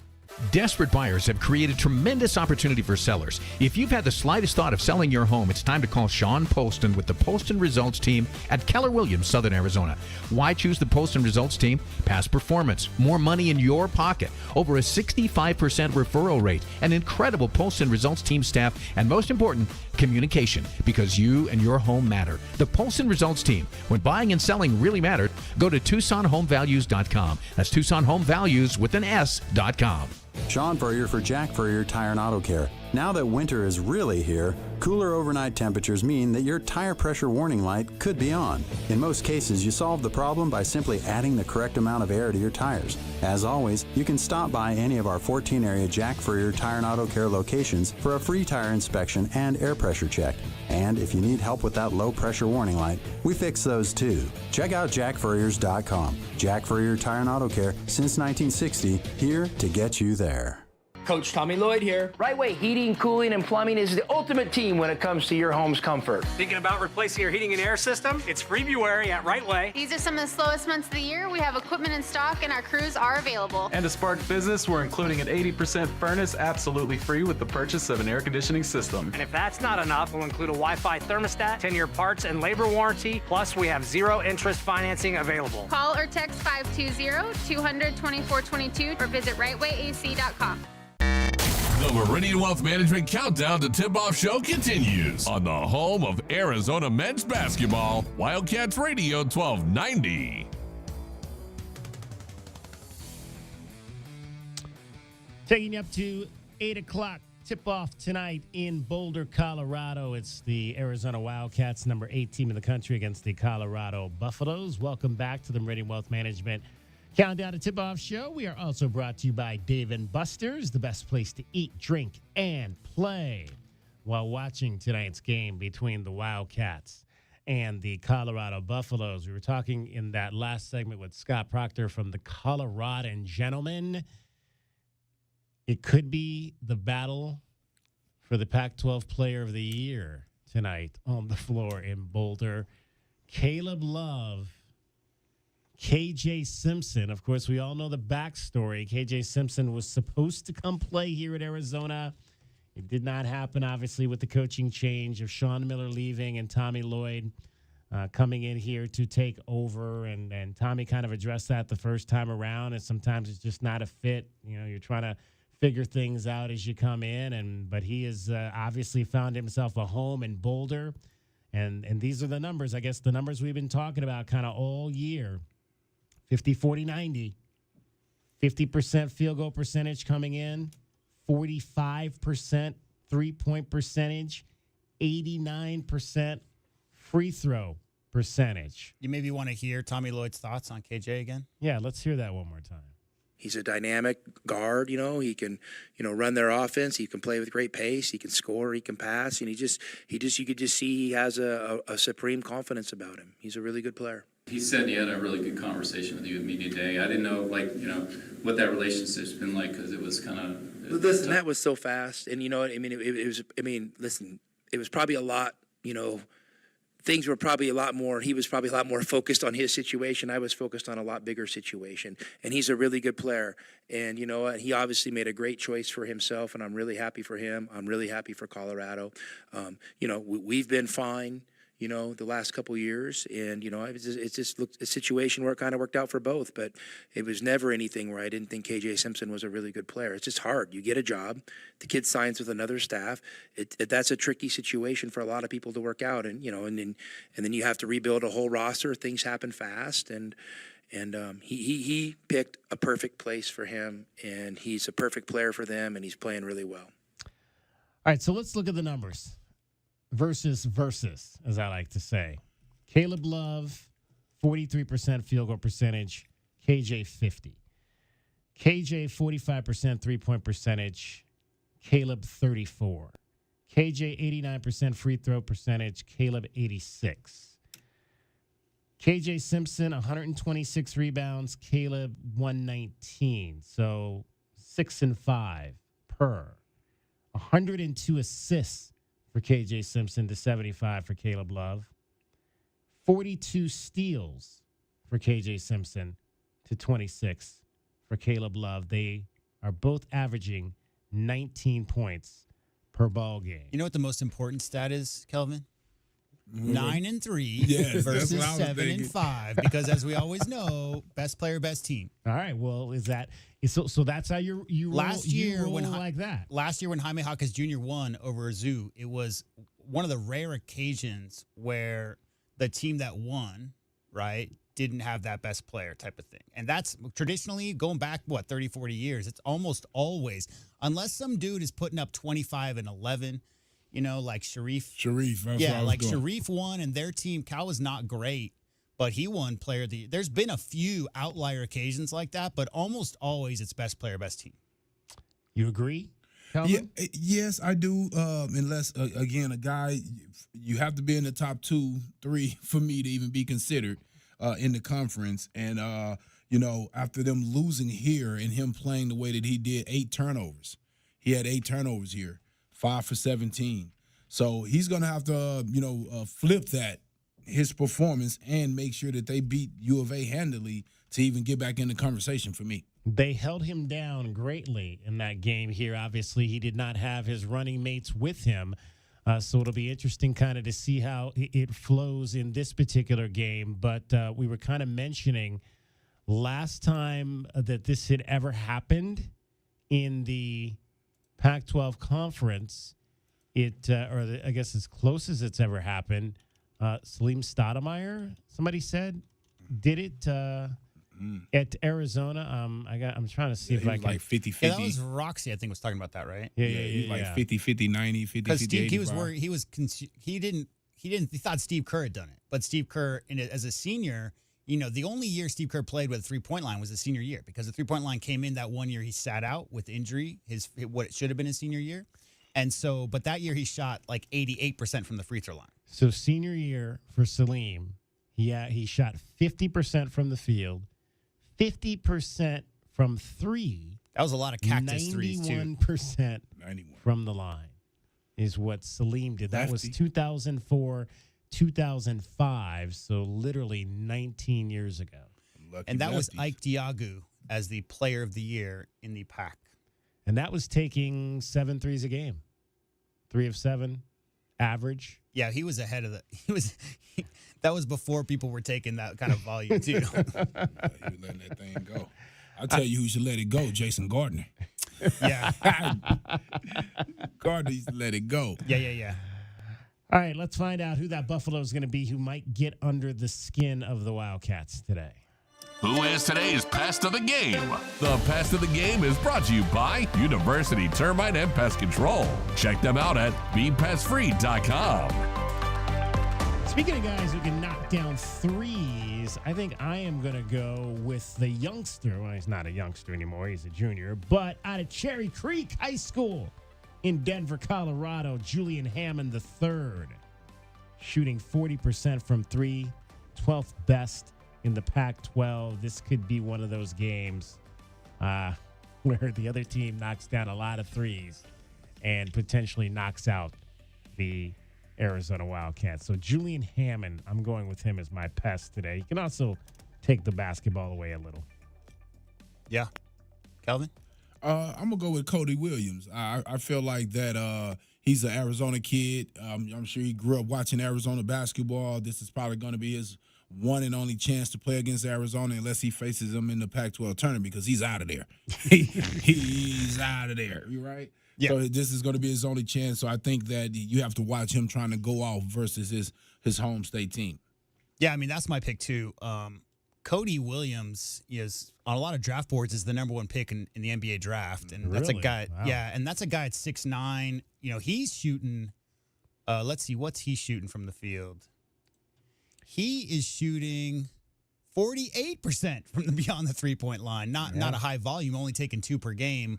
But he obviously can knock it down. 57% from the field. 6'9". But I'll just go because, we're trying to keep it balanced here. I'll just go with KJ Simpson just because, everything that we just talked about, with that player of the year race, how he didn't have his running mates, as DK said, did not show up, as Kelvin said, eight turnovers. Well, he showed up.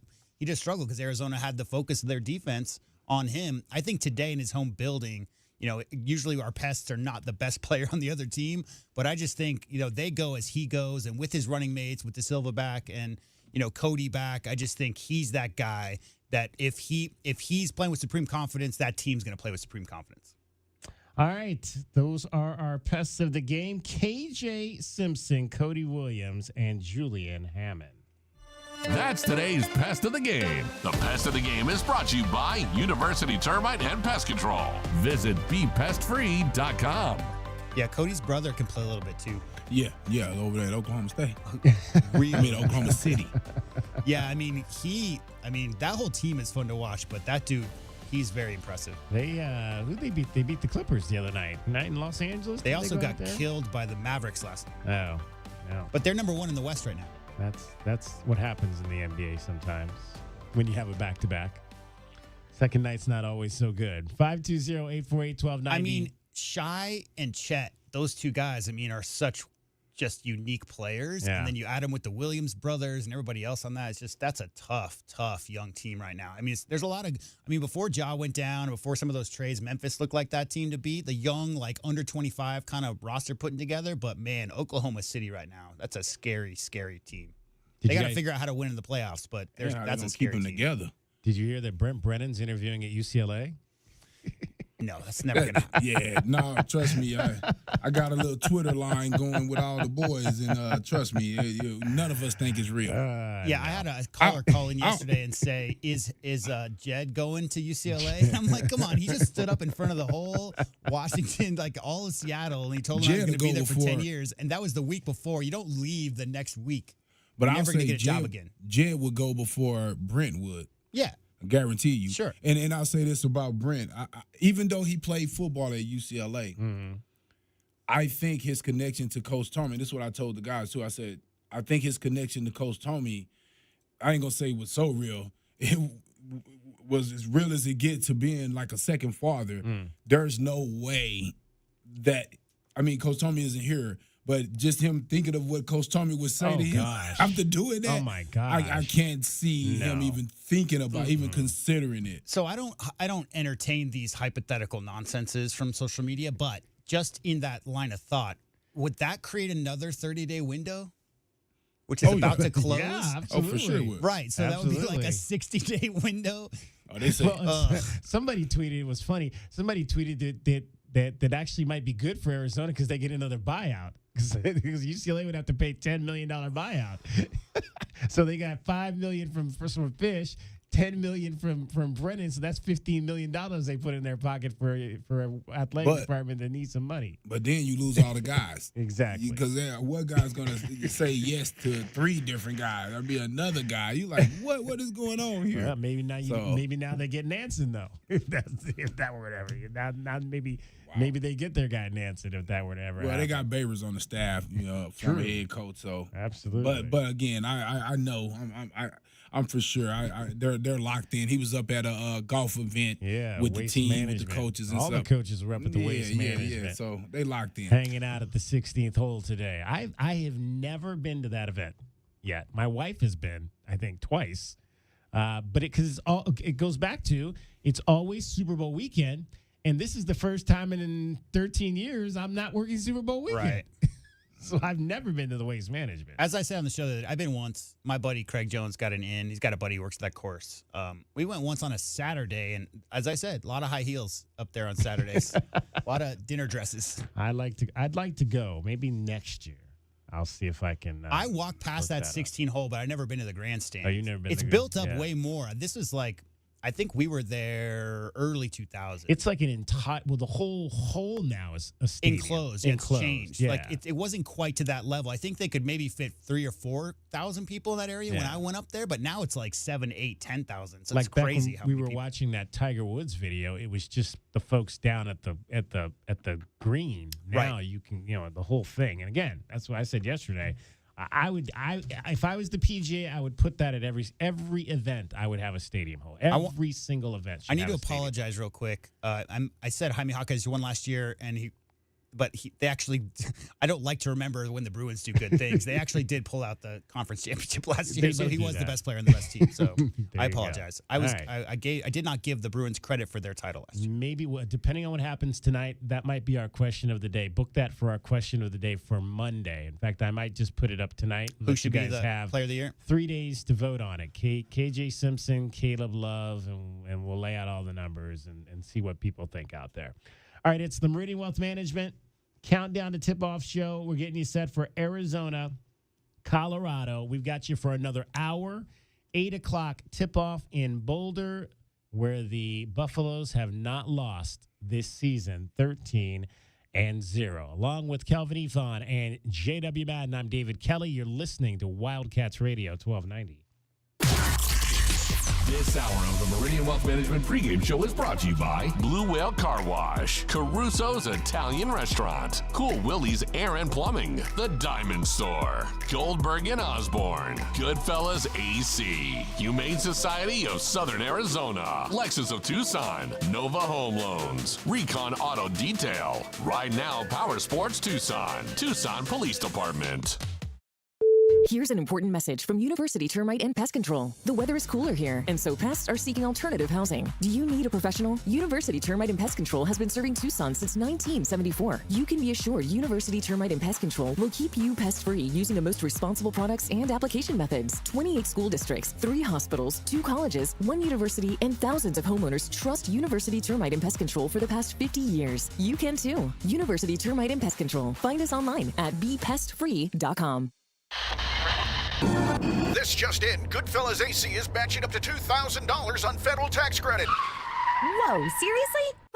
This is unbelievable. I gotta call Floyd at Goodfellas.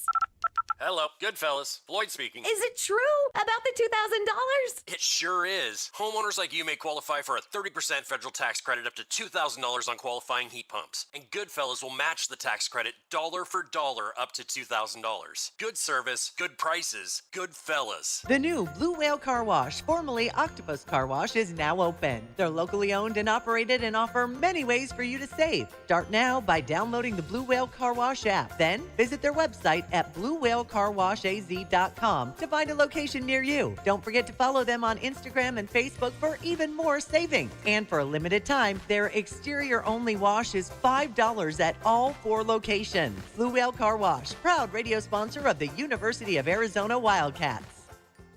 Do you often worry you left the garage door open? With a LiftMaster garage door opener powered by MyQ, you'll never worry again. You can control, secure, and monitor your garage from your smartphone anytime from anywhere through the MyQ app. As an authorized LiftMaster dealer, we have smart openers designed for your needs, including belt drive motors for ultra-quiet operation, integrated camera for live video streaming, and battery backup that lets you in when the power is out. Kaiser Garage Doors and Gates is your authorized local LiftMaster dealer. Visit KaiserDoor.com for more information.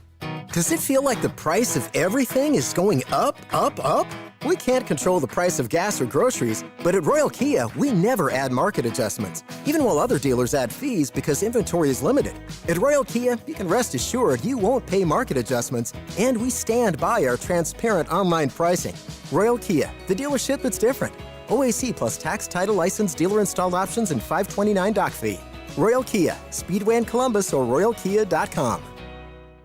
Tired of dry, itchy skin? Have mineral buildup at every faucet. Ram Plumbing's affordable, green, eco-friendly water softener and alkalized purification systems are built right here in our great state of Arizona and use a fraction of the wastewater as their competitors. Want soft water, non-chlorinated, or the best alkalized drinking water?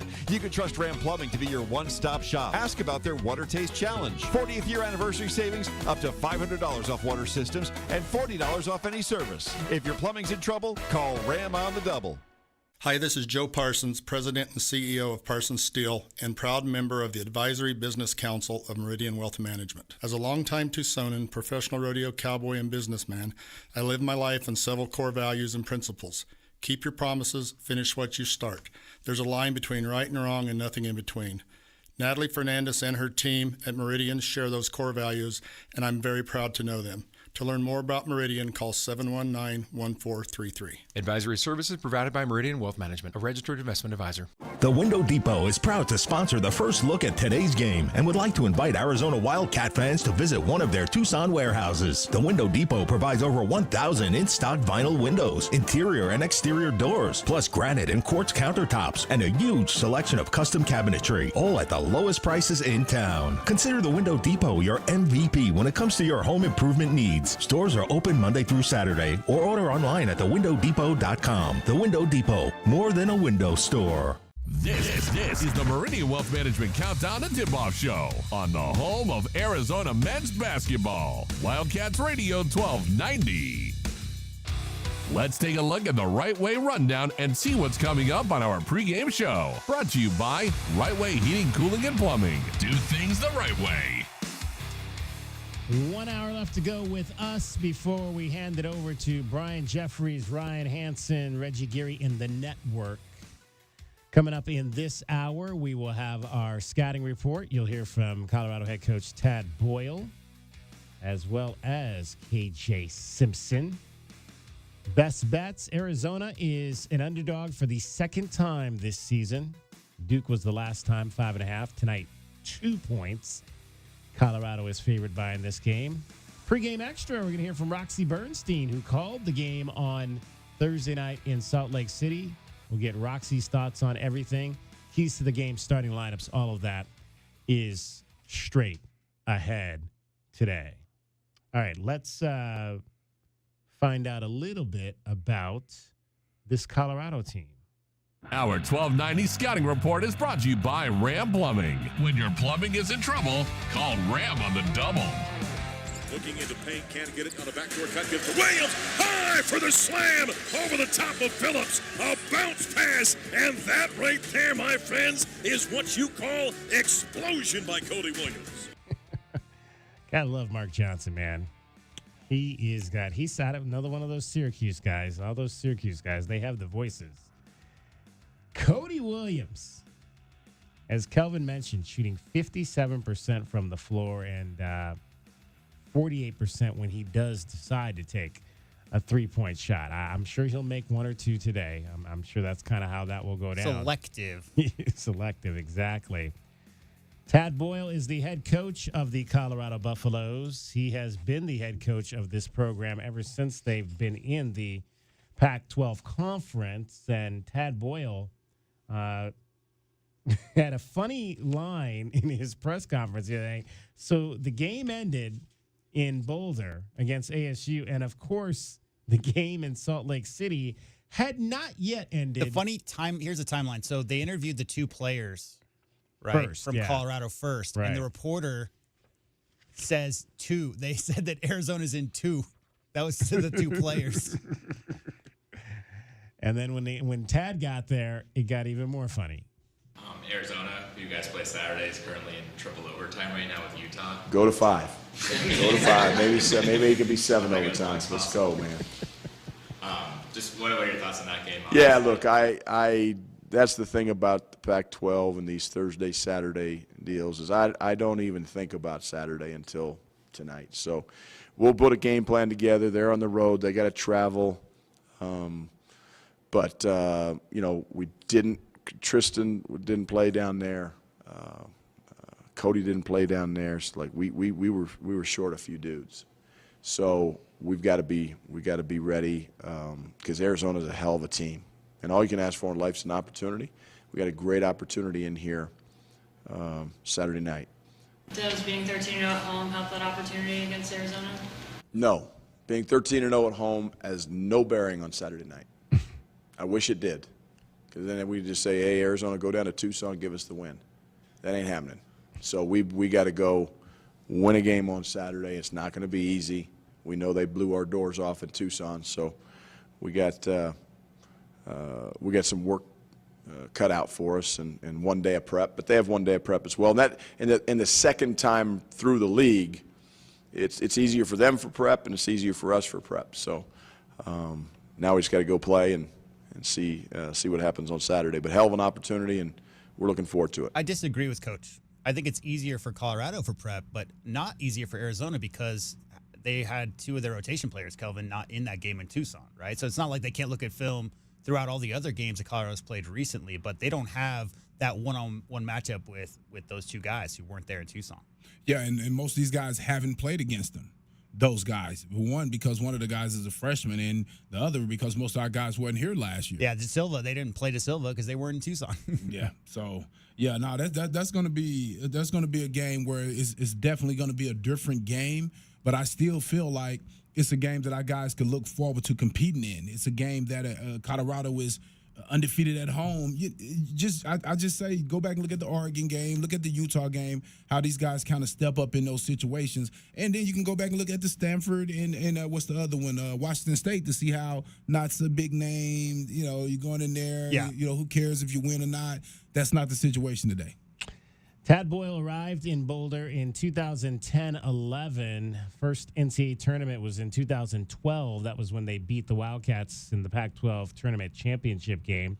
NCAA tournament the next year in 13, NCAA tournament the next year in 14, NCAA tournament in 16, NCAA tournament in 21, but they have not been to the NCAA tournament the last 2 years. So Tad Boyle trying to get his club back to the promised land. You heard the highlight at the top on Cody Williams, who said that J-Dub said on some boards could be the number one He pick was in this one upcoming as draft. recently as like a month ago. Just looking now, he's about 4-5. The issue is that it's not a very strong draft, and there's a lot of international. There might be as many guys as 3 French players drafted in the top 5, top 6. So there's a lot of what your need is going to happen there at the top. But Cody Williams certainly highly regarded on a lot of draft boards. Well, we talked about the freshman out of Gilbert Perry, which is obviously the same high school that produced the guy that's going to play quarterback on Sunday for the San Francisco 49ers, Brock Purdy. He's had some injuries that he's dealt with this season, having played in just 14 games, missing 9 of those contests. And Tad just kind of on all of that and you know, how Cody Williams' year has gone. It's good. You know, look, everybody thinks when you come back, hey, you're back, you're 100%. Like, and sometimes it takes a while, especially for freshmen like Cody, who's, you know, he's had a start, stop kind of year. It's difficult. I mean, it's not easy for him because it's big time basketball, and it's physical, and again, the physicality of the college game, Cody's still adjusting to, and I think, you know, we're going to need him on Saturday. He's an important part of this team. He gives us size on the wing, and Arizona is going to go at him. I mean, in terms of driving the ball, he's so defensively, he's got to keep taking a challenge, and offensively, he's really good because he makes simple plays. If we just make simple plays and get the ball moved, we're good. When we start pounding it, dribbling it, putting our head down, and we're not very good. You know, it's funny. He says we when we, but the reality is he really means Cody. When Cody is simple, Kelvin. Cody Williams, doesn't have the tightest handles. Really good in the straight line, driving those closeout and whatnot, and really good spot up. But right now, his game is raw enough that playing with the ball out there on the perimeter at that 6'9" frame, small forward style is not what Tad Boyle wants him to be doing right now. And I also say, J-Dub, I think he's talking about KJ too. I think he's talking about KJ Simpson. Keep it simple. 8 turnovers in Tucson. Keep it simple, KJ. That's why he said we can't do that again and have an opportunity to win. He has the ball in his hands too much to make those turnovers. He has to get off the ball a little earlier. But I will say, I will give him a little credit. His guys wasn't here, so maybe he tried to do more than what he really could have done, which any player would have did, because you're still trying to figure out a way to get it done. Got a little bit of extra for the Wildcats, probably. We know that for sure, right? And so maybe with these guys there, well, not maybe, I'm pretty sure with these guys there, he's going to get off the ball a little bit more and don't have to pound it so much. So who guards Cody Williams? Keyshot, I would imagine. Keyshot, yeah. I mean, as far as like the length, because the problem with Cody Williams is he's effective enough from the perimeter and can put the ball. He's got a lot of spin stuff I've seen from his highlights. It's more so than front cross type things, Kelvin, where he's trying to put guys on skates. He'll spin, fake spin, go back to over left, right shoulder stuff, and he can get by you that way. But otherwise, the threat of that, his athleticism gets him to the rim, really good at finishing around the rim. So you need a guy who's athletic enough to challenge shots from a 6'9" guy with long arms who can get that shot off, and clearly is shooting at a high clip this year from outside. So it's got to, I mean, I'm sure Pello will see some time, but yeah, I think Keyshot's probably the best matchup. But then, what's the other guy? It's not Hernandez. What's his name? I lost his name right there. But for Colorado, the guy the other big man that's playing that didn't play last time. De Silva. De Silva. Yeah. So wouldn't he go De Silva? Because De Silva is more of a forward. Sure. And Cody plays more on the perimeter. Yeah. So I think you might have to go Pella there on him and then go Keyshot on De Silva. I think it's going to be super lineup because clearly, like if Lampkin's in, right, that's going to be Ballo's guy. Ballo, but other than that, I mean, we may see some situations, guys, where maybe Ballo gets lineuped out of the rotate, not out of the rotation like he doesn't get in there, because clearly you want to punish them if they don't got a big guy pushing on it. But with those bigs we're talking about there, they're a little bit more perimeter oriented. Yeah, but Lampkin's going to be in there. We're going to need him Of for course. Big Lamp. Lamp going to play the whole game. Of course, yeah. So we're going to need him for Big Lamp for sure because he could get going, and I think he's going to be a better player having those two guys there because they're two better passers that'll be able to get him the ball. It was tough to get him the ball, I felt like, last time when he played here. I think he'll have more one-on-ones because you can't play off of those guys. You can't take a chance off of those guys. And I think Cody's really advantage is being a guard that's 6'9", that can penetrate because he get the matchups where he's taller than most of the guys. He has a few inches on Pella, but Pella has experience and that little savviness. So I think toughness, I should say. So I think that's going to be tough for him at the end of the day. Yeah, and De Silva's got 120-plus made threes in his career. So, I mean, that's legit. Like, that's a guy you got to get out on. Yeah. So you got to be able to get out. And we've seen, and again, that's a 6'9" guy as well. So between him and Cody. Yeah, so KJ probably going to end up playing a little bit more because I think we had to play KJ a little bit more last time when we was playing a team that was three-point oriented. And so maybe he could play because when those guys play on the three-point line so much, they actually take away from their height. I told you guys that before. When you have a tall guy that's playing on the perimeter, yes, he may be able to get the shot off over you, but if you can get up into him and force him to put it on the floor, the advantage goes back to the smaller guy. Number 8, Arizona at they are not ranked, at Colorado, who have won 13 games in a row. This is your scouting report brought to you by Ram Plumbing. When your plumbing is in trouble, call Ram on the double. KJ Simpson, who we've talked about, leads the Buffs and is third in the Pac-12 in scoring at 19 points per ball game. After the win over ASU, he was asked what it is going to take to knock off the number 8 team in the country. Obviously, a huge opportunity for you guys. What has to happen to, come out maybe with a big one on Saturday? Just our mentality has to be, get stops. We can't let our offense dictate our defense. If we guard them, if we play the defense that we know we're capable of and get out and run in transition, I mean, we're a tough team to go up against. And I think our offense is going to be what it is. I think our main approach is just defense and rebounder.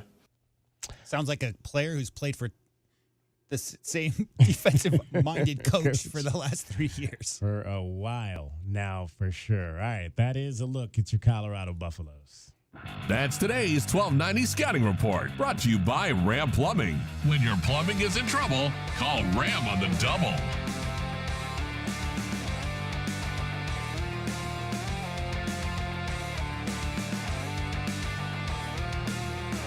Tucson, what are some of today's best bets? Will the Cats beat the spread? It's time to look at some of today's best bets. Brought to you by Desert Diamond Sportsbook, Arizona's best bet.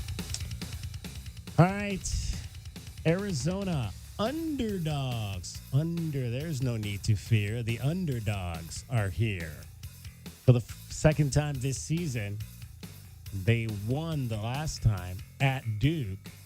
Will they win this time at Colorado? You want me to go first again, J-Dub, since I'm winning? Sure. Okay, I'll go first. I took Utah and the points last time around and lost. I'm going to take Colorado and lay the 2 here tonight. Cool. What do you think they win by? What do I think Colorado wins by? Yeah. My fear is that this could be a blowout just based on what happened the other night. I could see them winning by 10-plus points. Yeah, I mean, obviously, as a longtime Arizona Wildcat basketball fan, I mean, my heart is not attached to their wins and losses, hasn't been for 2 or 3 decades. But that being said, I would love to see them go in and get this win, just because of what that would mean. Going into all 3 places where teams had not lost at home and putting an L on all 3 teams. And, DK, what you just said right there, the 49, 47, 44, 45 minutes. I know these guys are all 19, 20, 21. They recover quick. I don't like Arizona's chances as much because of that game on Thursday. So I think Colorado wins, not by a lot, but maybe by 4 or 5 points. All right, so you will lay the 2. Kelvin. Yeah, I'm going to catch up today.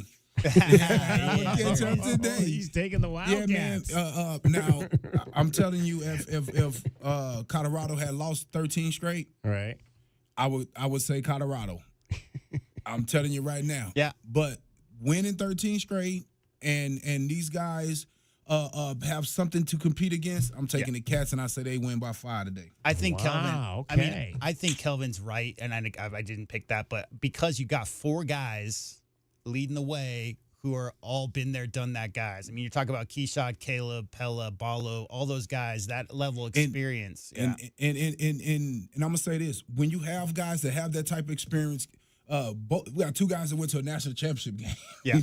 Right. When you have that type of experience, they know how to get up for big games, and they're not intimidated with the moment. So they don't have a lot of experience in a bunch of games together. But one thing was great about this schedule this year: the Florida Atlantics and the Alabamas, they've played a great schedule. So they've had a little time to understand the ups and downs of each other. So I really think they rallied together and prove everybody wrong today. All right, over under 160. I'm going to stay with over. Both these teams average in the 80s. 160. I think under, just because, like I was just saying, I think what KJ just said there, KJ Williams, about the defense leading the way. Yeah. KJ Simpson, excuse me, about the defense leading the way. I just think Tab Boyle and the way they play defense in that building, and having those 2 6'9" guys out there, long arms, and that aggressive man-to-man style that they play. I see both teams struggling to score. So I think it'll be under, probably like, I don't know, 155, something like that. 160. Kelvin.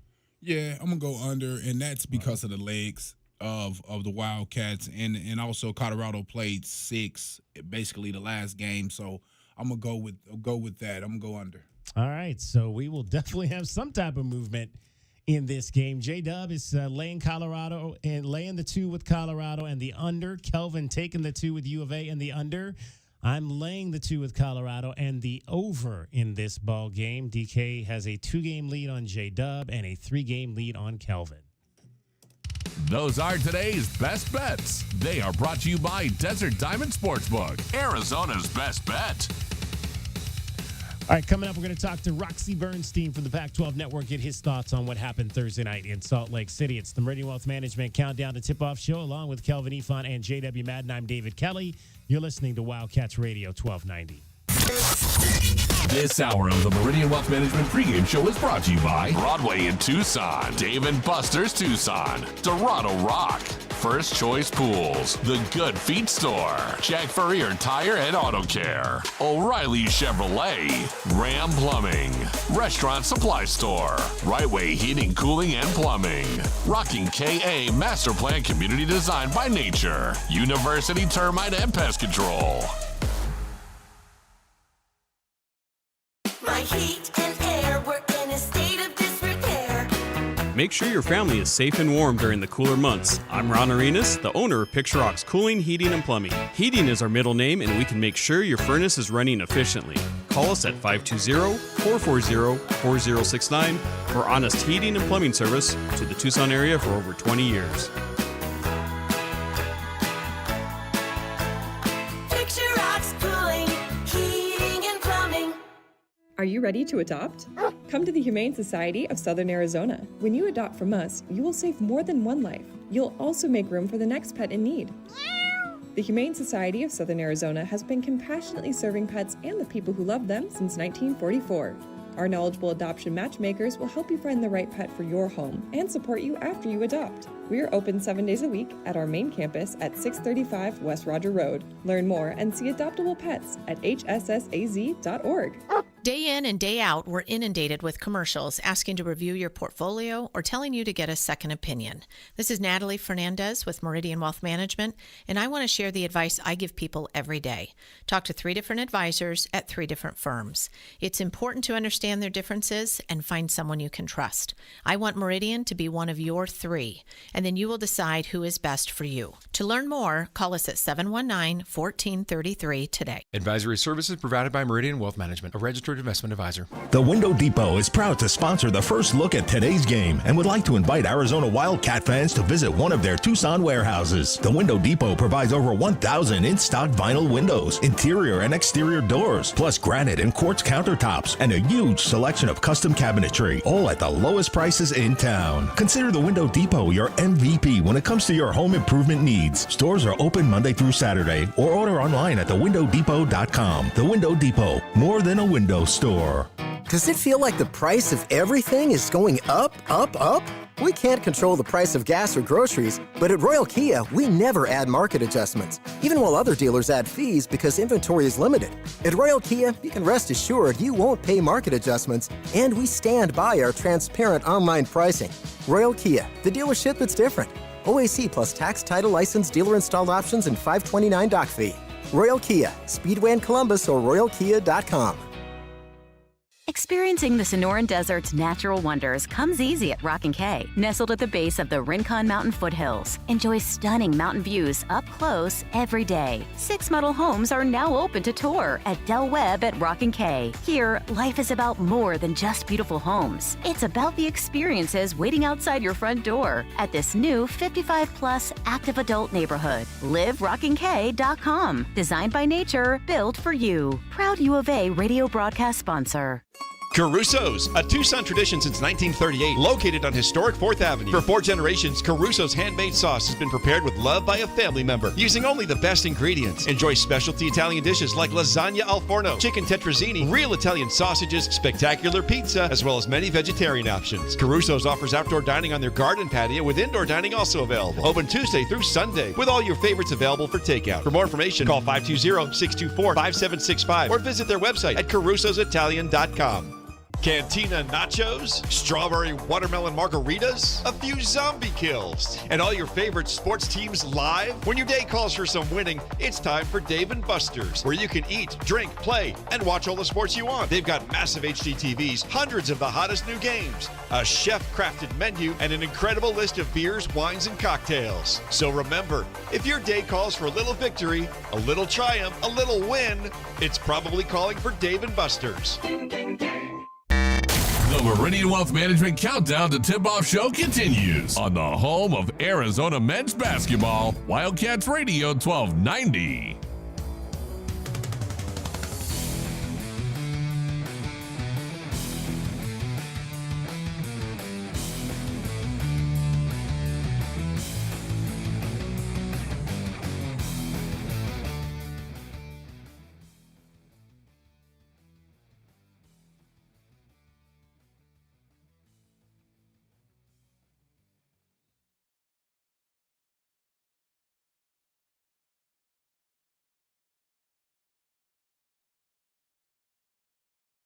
David, it sucks that somebody had to lose the game last night, but it was just a high-level, phenomenal basketball game. Both teams left everything they had on the floor last night, and those are 2 teams that are going to be playing in March. There's no doubt in my mind that we all know how good Arizona can be, but Utah's also a tournament team. Craig Smith's done a fantastic job with that team this year. But that was just a phenomenal basketball game. And to have the drama and excitement that we did and to play 55 minutes, it was just a great night if you're a basketball fan in general to watch that game for 2.5 to 3 hours.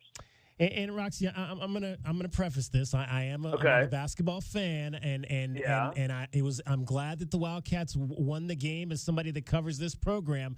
But I'm a little frustrated. I'm a little frustrated with what the Wildcats are trying to do when they've got a chance to win games at the end.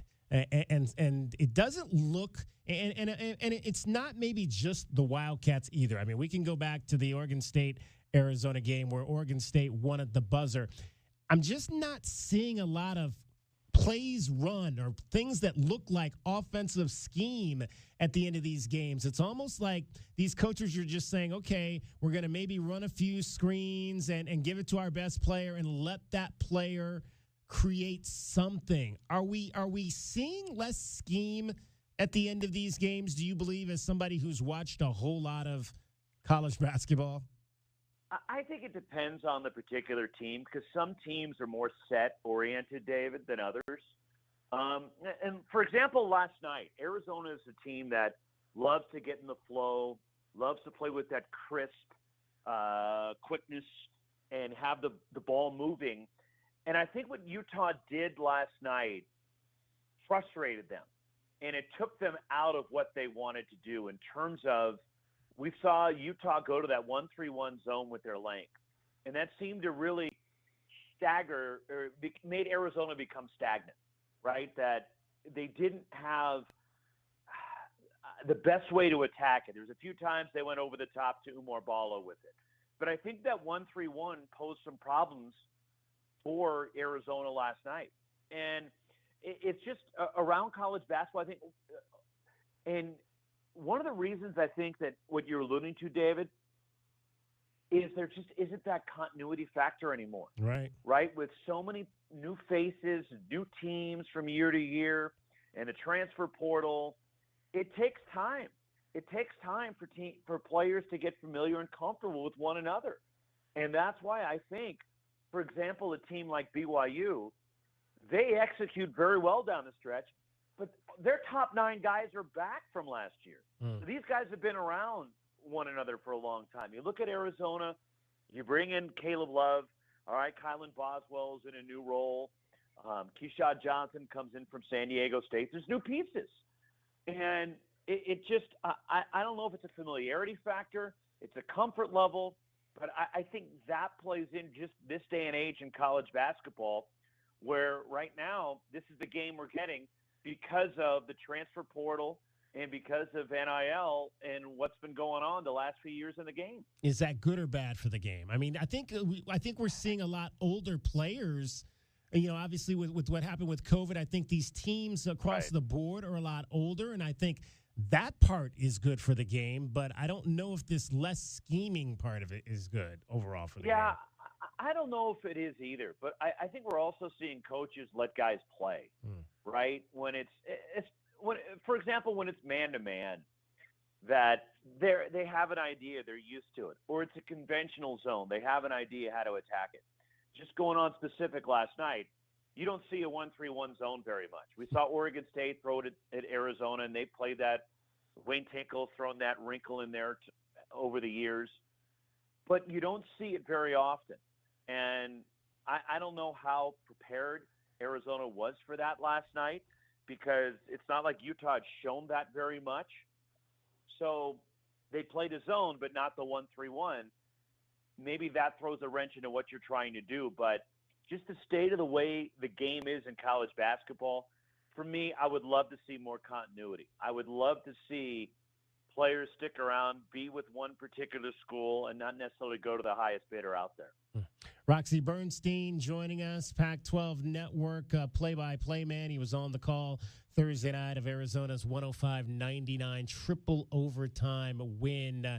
You guys had a chance to talk after the game with Pella Larson, career-high 27 points, big assist numbers, big rebound numbers for him. Just one of the things I think, and I wouldn't necessarily mind, we've seen in some of these last shot scenarios, we've seen it be Caleb Love and Kylan Boswell a number of times.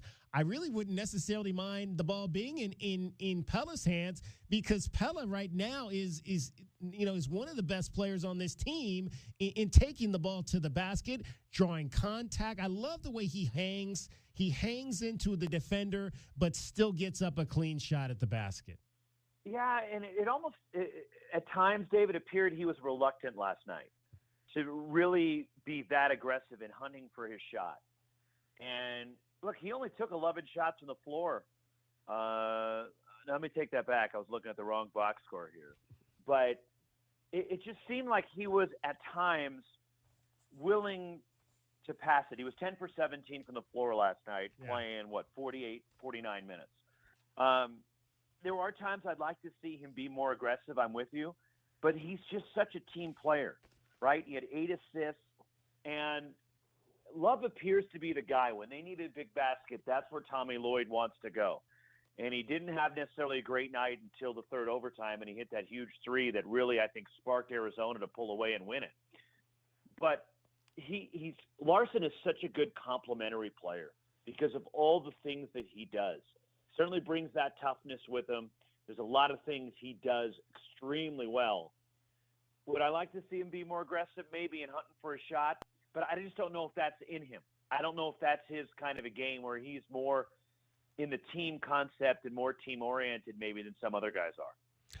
What, in your mind, we've been talking a lot about Washington State, obviously, since they beat the Wildcats here, and really right now, probably the hottest team in the Pac-12 conference. What's special about what's going on up there in Pullman right now with that club?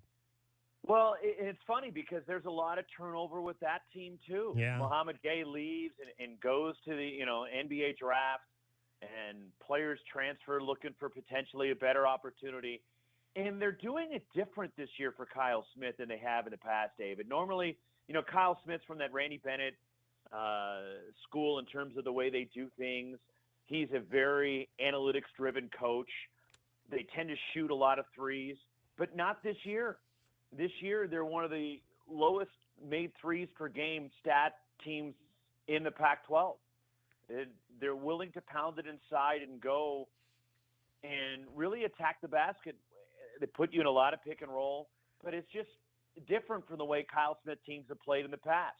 And he's found diamonds in the rough, right? Jalen Wells was from Division II Sonoma State in the Bay Area. You plug a guy in like Oscar Clough, who's been given some good physical minutes. Isaac Jones transferred from right down the road at Idaho, and he's turned into a double-double machine. And the great story that Miles Rice is overcoming cancer and being one of the top, if not the best freshman in the Pac-12. And it's a tribute to Kyle Smith. I had breakfast with him back in November. I was up there for a football game, and he didn't leave me with the most confident impression on his team. Like, he, at the time, I don't think he knew exactly how the pieces were going to fit, but he's quickly figured it out. And that is a good basketball team that plays good team ball together. Do you have a vote for Pac-12 Player of the Year?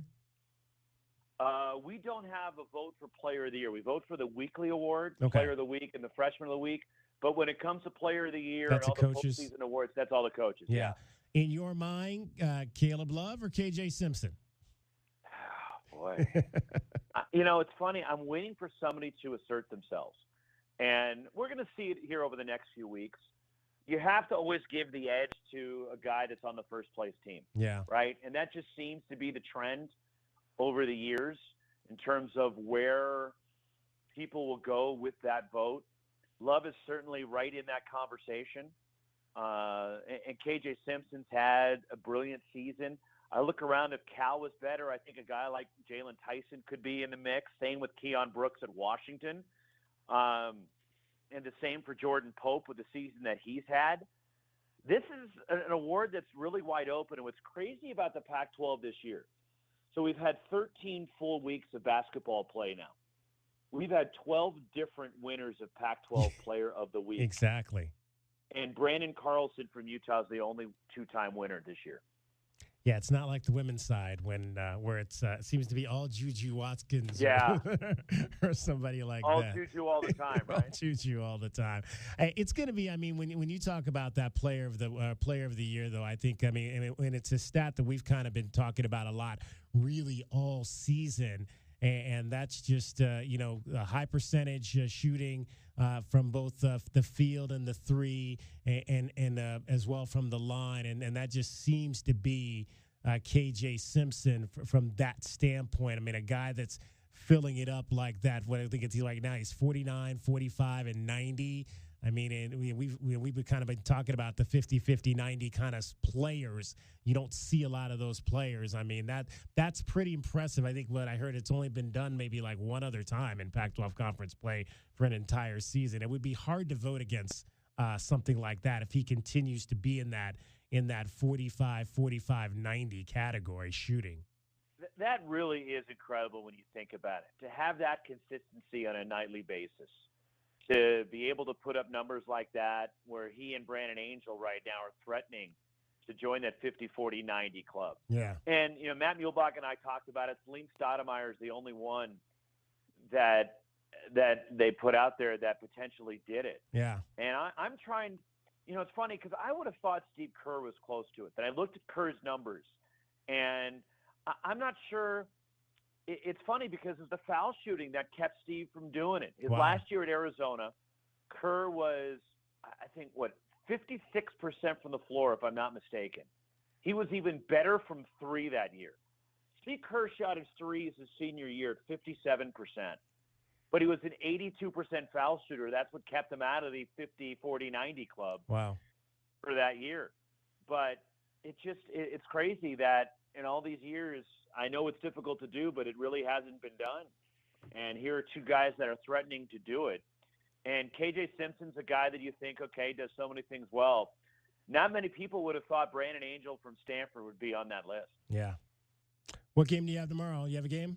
I'm still in Salt Lake. I've got the Sun Devils against Utah. So I'm anxious to see, David, how Utah bounces back. Yeah. Right? From that, you pour your heart and soul into 55 minutes of basketball and you have heartbreak. To turn around 48 hours later and try to get after it again. I'm just, from an emotional standpoint, they're mentally drained, they're physically drained. I want to see where Utah's at for this game. And they're getting a team that's really struggling. Yeah. Arizona State, they showed some flashes early, how well Frankie Collins was playing early in the year, and they jumped out to a 2-0 start in league. And they had those two big comebacks in the Bay Area where they were down double digits at both Cal and Stanford and then responded to come home with wins. But it seemed to unravel here the last, 3-4 weeks, ever since they let that UCLA game slip away. Right. When they handed it over, they self-destructed in that game against UCLA with all those technical fouls. Sean Phillips got ejected in that game. And ever since that 15-point lead they blew against UCLA, they've been in a spiral other than the win against USC. But going on the road, getting beat thoroughly by Oregon and Oregon State, losing both games at home to the Bay schools, then losing at Colorado last night, I'm anxious to see how they respond also, considering the tailspin that Arizona State's been in recent weeks. Roxy, we always appreciate you and your knowledge, and we appreciate the time that you give us. Have a great call on Saturday, and we'll talk to you again before the season's out. You got it, David. Appreciate it. Anytime. This is the Meridian Wealth Management Countdown to Tipoff Show on the home of Arizona men's basketball. Wildcats Radio 1290. Driving the lane, dunking on the competition, and playing as a team. These are things we'll see this season watching our Wildcats play basketball. These happen to be the things you'll also find when you buy your next vehicle from O'Reilly Chevrolet. The only difference is at O'Reilly, nobody gets penalized for traveling. Heck, we actually encourage it. See us on Broadway next to Park Place Mall. Call 747-8000 or find new roads at O'Reilly.com, where you can experience our version of a steal. O'Reilly Chevrolet, more than a great price. O'Reilly Chevrolet. Here's an important message from University Termite and Pest Control. The weather is cooler here, and so pests are seeking alternative housing. Do you need a professional? University Termite and Pest Control has been serving Tucson since 1974. You can be assured University Termite and Pest Control will keep you pest-free using the most responsible products and application methods. 28 school districts, 3 hospitals, 2 colleges, 1 university, and thousands of homeowners trust University Termite and Pest Control for the past 50 years. You can too. University Termite and Pest Control. Find us online at bepestfree.com. Sean Furrier for Jack Furrier Tire and Auto Care. Now that winter is really here, cooler overnight temperatures mean that your tire pressure warning light could be on. In most cases, you solve the problem by simply adding the correct amount of air to your tires. As always, you can stop by any of our 14 area Jack Furrier Tire and Auto Care locations for a free tire inspection and air pressure check. And if you need help with that low pressure warning light, we fix those too. Check out jackfurriers.com. Jack Furrier Tire and Auto Care since 1960, here to get you there.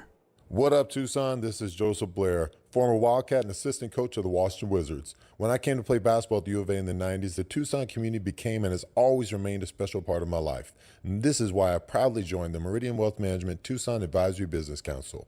If you have financial questions or concerns, please be sure and call my friends Natalie or Ruben Fernandez at 719-1433 or visit online at Meridian Wealth LLC. And as always, bear down, Tucson. Advisory services provided by Meridian Wealth Management, a registered investment advisor. Tired of dry, itchy skin? Have mineral buildup at every faucet. Ram Plumbing's affordable, green, eco-friendly water softener and alkalized purification systems are built right here in our great state of Arizona and use a fraction of the wastewater as their competitors. Want soft water, non-chlorinated, or the best alkalized drinking water? You can trust Ram Plumbing to be your one-stop shop. Ask about their Water Taste Challenge. 40th year anniversary savings, up to $500 off water systems and $40 off any service. If your plumbing's in trouble, call Ram on the double. You know it. Your neighbors know it. And let's face it, the mailman knows it too. Your yard just isn't what it used to be. But thankfully, Dorado Rock Materials can get you, well, your yard anyway, back to what it once was, and even better. Dorado Rock Materials has just what your yard needs, from decorative rock to boulders and everything in between, brought right to you. And if you need help spreading it, we can help with that too. Dorado Rock and Materials. The right service, the right product, the right price. As Arizona's leading personal injury law firm for more than 30 years, Goldberg & Osborne agrees, bear down, Arizona. With offices statewide, including 5 in Tucson and Southern Arizona, the Eagle gives you home field advantage. More than 1,800 5-star Google reviews prove Goldberg & Osborne has the playbook for any situation. So after any accident, let the attorneys voted best personal injury law firm tackle that insurance company and get you the settlement you deserve. Goldberg & Osborne, 1-800-THE-EAGLE.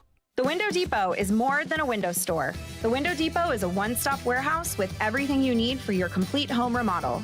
Shop the aisles of pre-built cabinets in a variety of colors, granite and quartz countertops, sinks, skylights, and hardware to complete your project. Need a custom order? We can help. Our designers offer free design services and can special order everything you need for your kitchen or bathroom remodel today. Shop thewindowdepot.com or find a location near you. The Window Depot, more than a window store. This is the Meridian Wealth Management Countdown to Tip-Off Show on the home of Arizona men's basketball. Wildcats Radio 1290. Final segment of the show for today as we lead you into Arizona and Colorado coming up. Network coverage is 7, tip-off shortly after 8 o'clock. We always like to hear from the comedic side of Tommy Lloyd. Tommy Lloyd, after the ball game Thursday, was asked about the injury that happened late in the second half to Kylan Boswell. Boswell obviously did return, but Tommy was asked about what happened there. What happened to Kylan? It looked bad at first, but I haven't heard. But he told me he was fine to come back in. I mean, obviously got hit in the shoulder or something, but against nerve or something. Bruce, I just told you I don't know. I mean, and I didn't stay at a Holiday Inn Express. I stayed at a Marriott, so I'm not a doctor.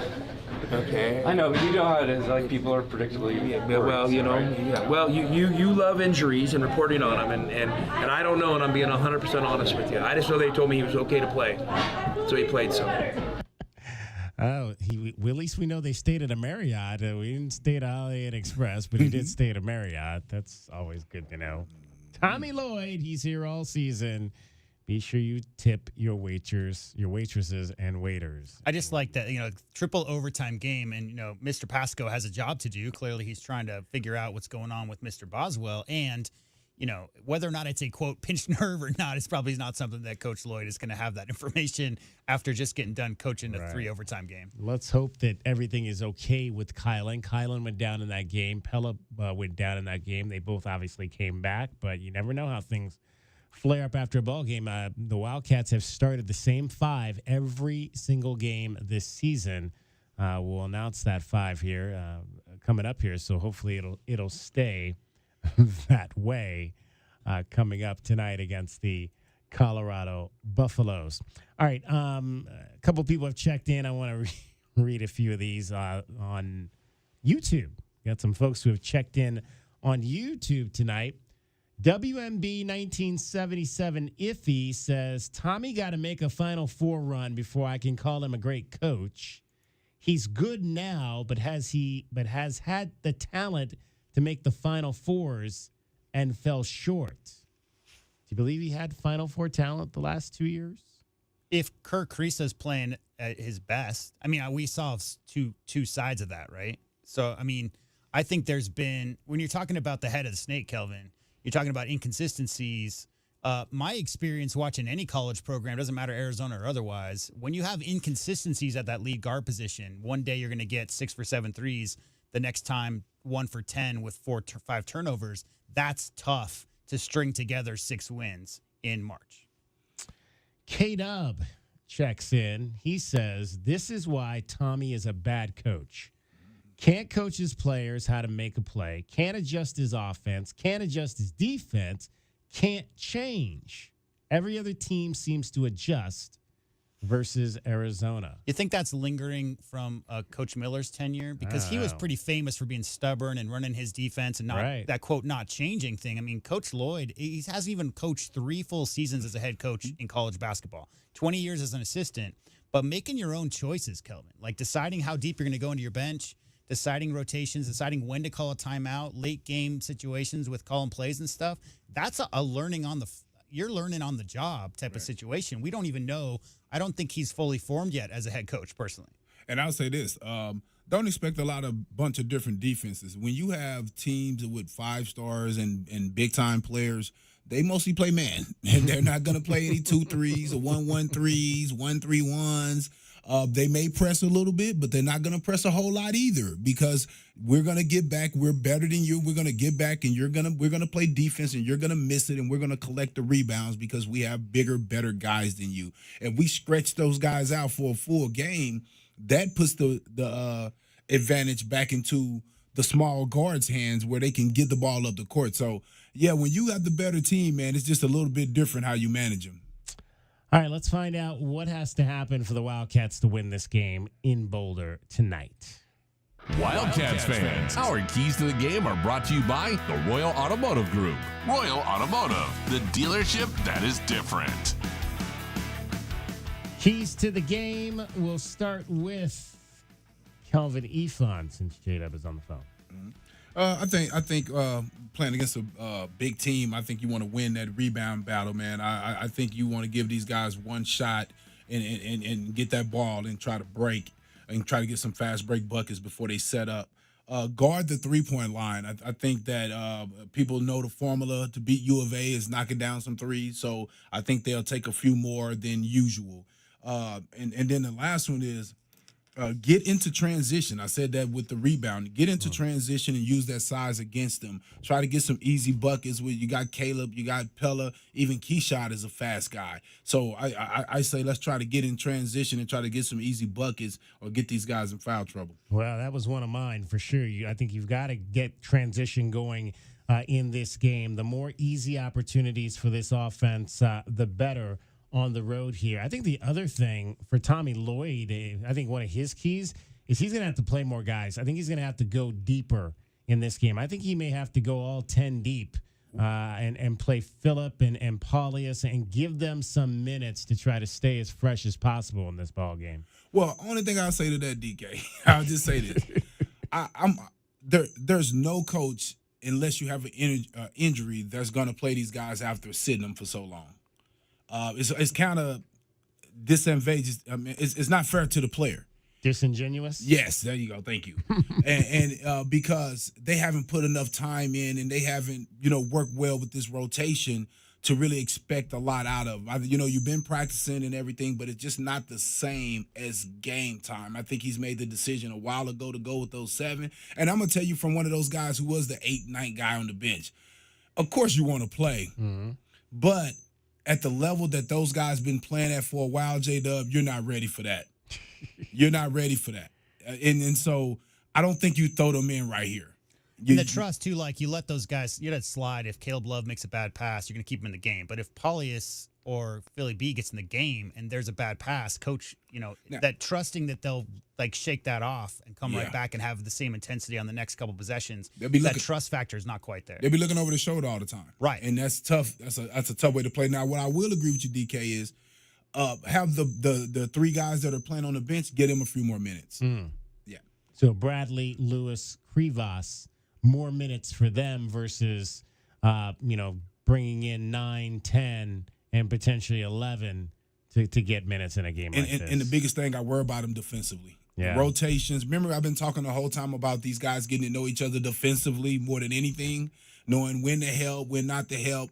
I just don't think game-wise you want to try to put those guys into that situation. And I think the other key for me, obviously, is what I've been consistent with all season is in terms of getting easy baskets at the offensive end, crashing the boards, being able to get those offensive rebounds, being able to create extra possessions for yourself, because the Wildcats, the more possessions that they can get in these ball games, especially on the road, the better opportunity they're going to have to win this game. J-Dub, what do you think? Well, first and foremost, I think my first key has to be defending without fouling. And I say that because you're coming off a 3 overtime game. Everybody knows who's been paying attention.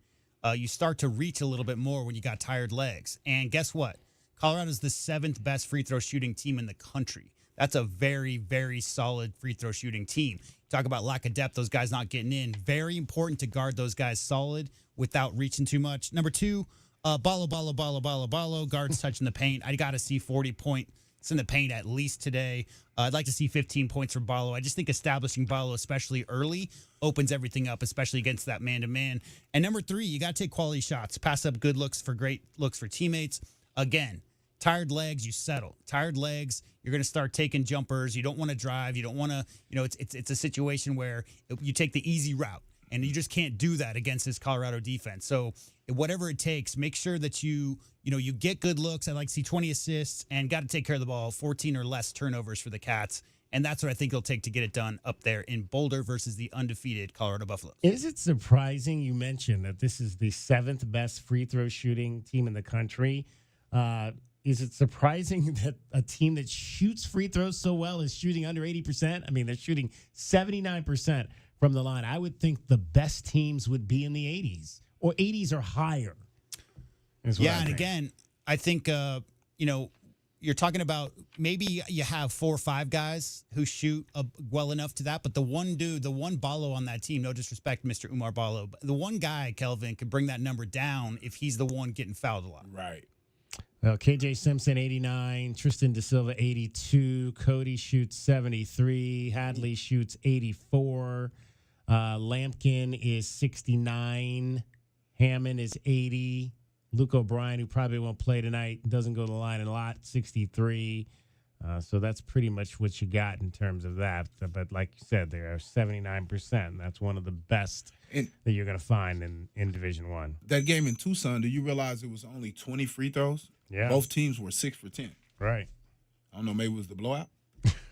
Probably. But yeah. Won a lot of free throws. Not a lot of fouls, not a lot of stoppages in that ball game right there. All right, that's what we believe needs to happen for the Wildcats to win tonight in Boulder.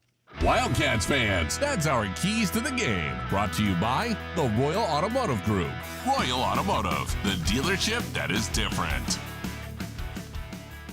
Arizona leads the all-time series 25-16. Since Colorado joined the Pac-12, Arizona is 2-7 in games in Boulder. Those wins came back-to-back with the teams that went to the Elite Eight, 2014, 2015. So if this is a high-caliber team like those, they should be able to try to win this game. The Wildcats have lost the last 5 times they have gone to Boulder, with that last win being in 2015. Here is your starting lineup. The foundation of a great college basketball team begins with the starting lineup. Today's starting lineup is brought to you by Rockin' K, a master plan community designed by nature. At one guard, you got Colin Boswell, 6'2" sophomore out of Champaign, Illinois, 15 points and 4 assists in his last 2 road games. Those are good numbers. You definitely want to see that continue tonight in Boulder. Kylan playing well on the road. Caleb Love, 6'4" senior out of St. Louis, Missouri. He is averaging 25 points on the road in Pac-12 play this season. You'd love to see that continue. Pella Larson, 6'5" senior. So Pella now at 917 career points at Arizona.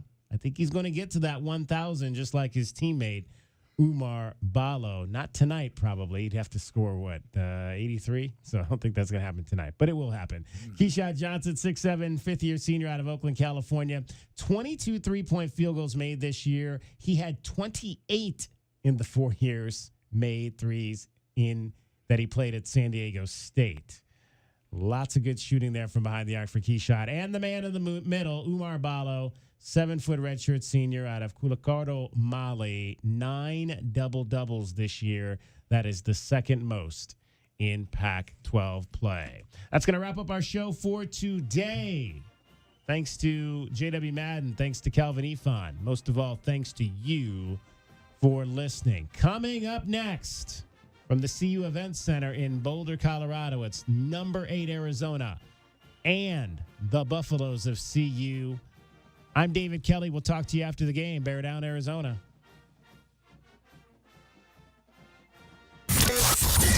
This hour of the Meridian Wealth Management pregame show is brought to you by Broadway in Tucson, Dave & Buster's Tucson, Dorado Rock, First Choice Pools, The Good Feet Store, Jack Furrier Tire and Auto Care, O'Reilly Chevrolet, Ram Plumbing, Restaurant Supply Store, Right Way Heating, Cooling, and Plumbing, Rocking KA Master Plan Community Design by Nature, University Termite and Pest Control. Driving the lane, dunking on the competition, and playing as a team. These are things we'll see.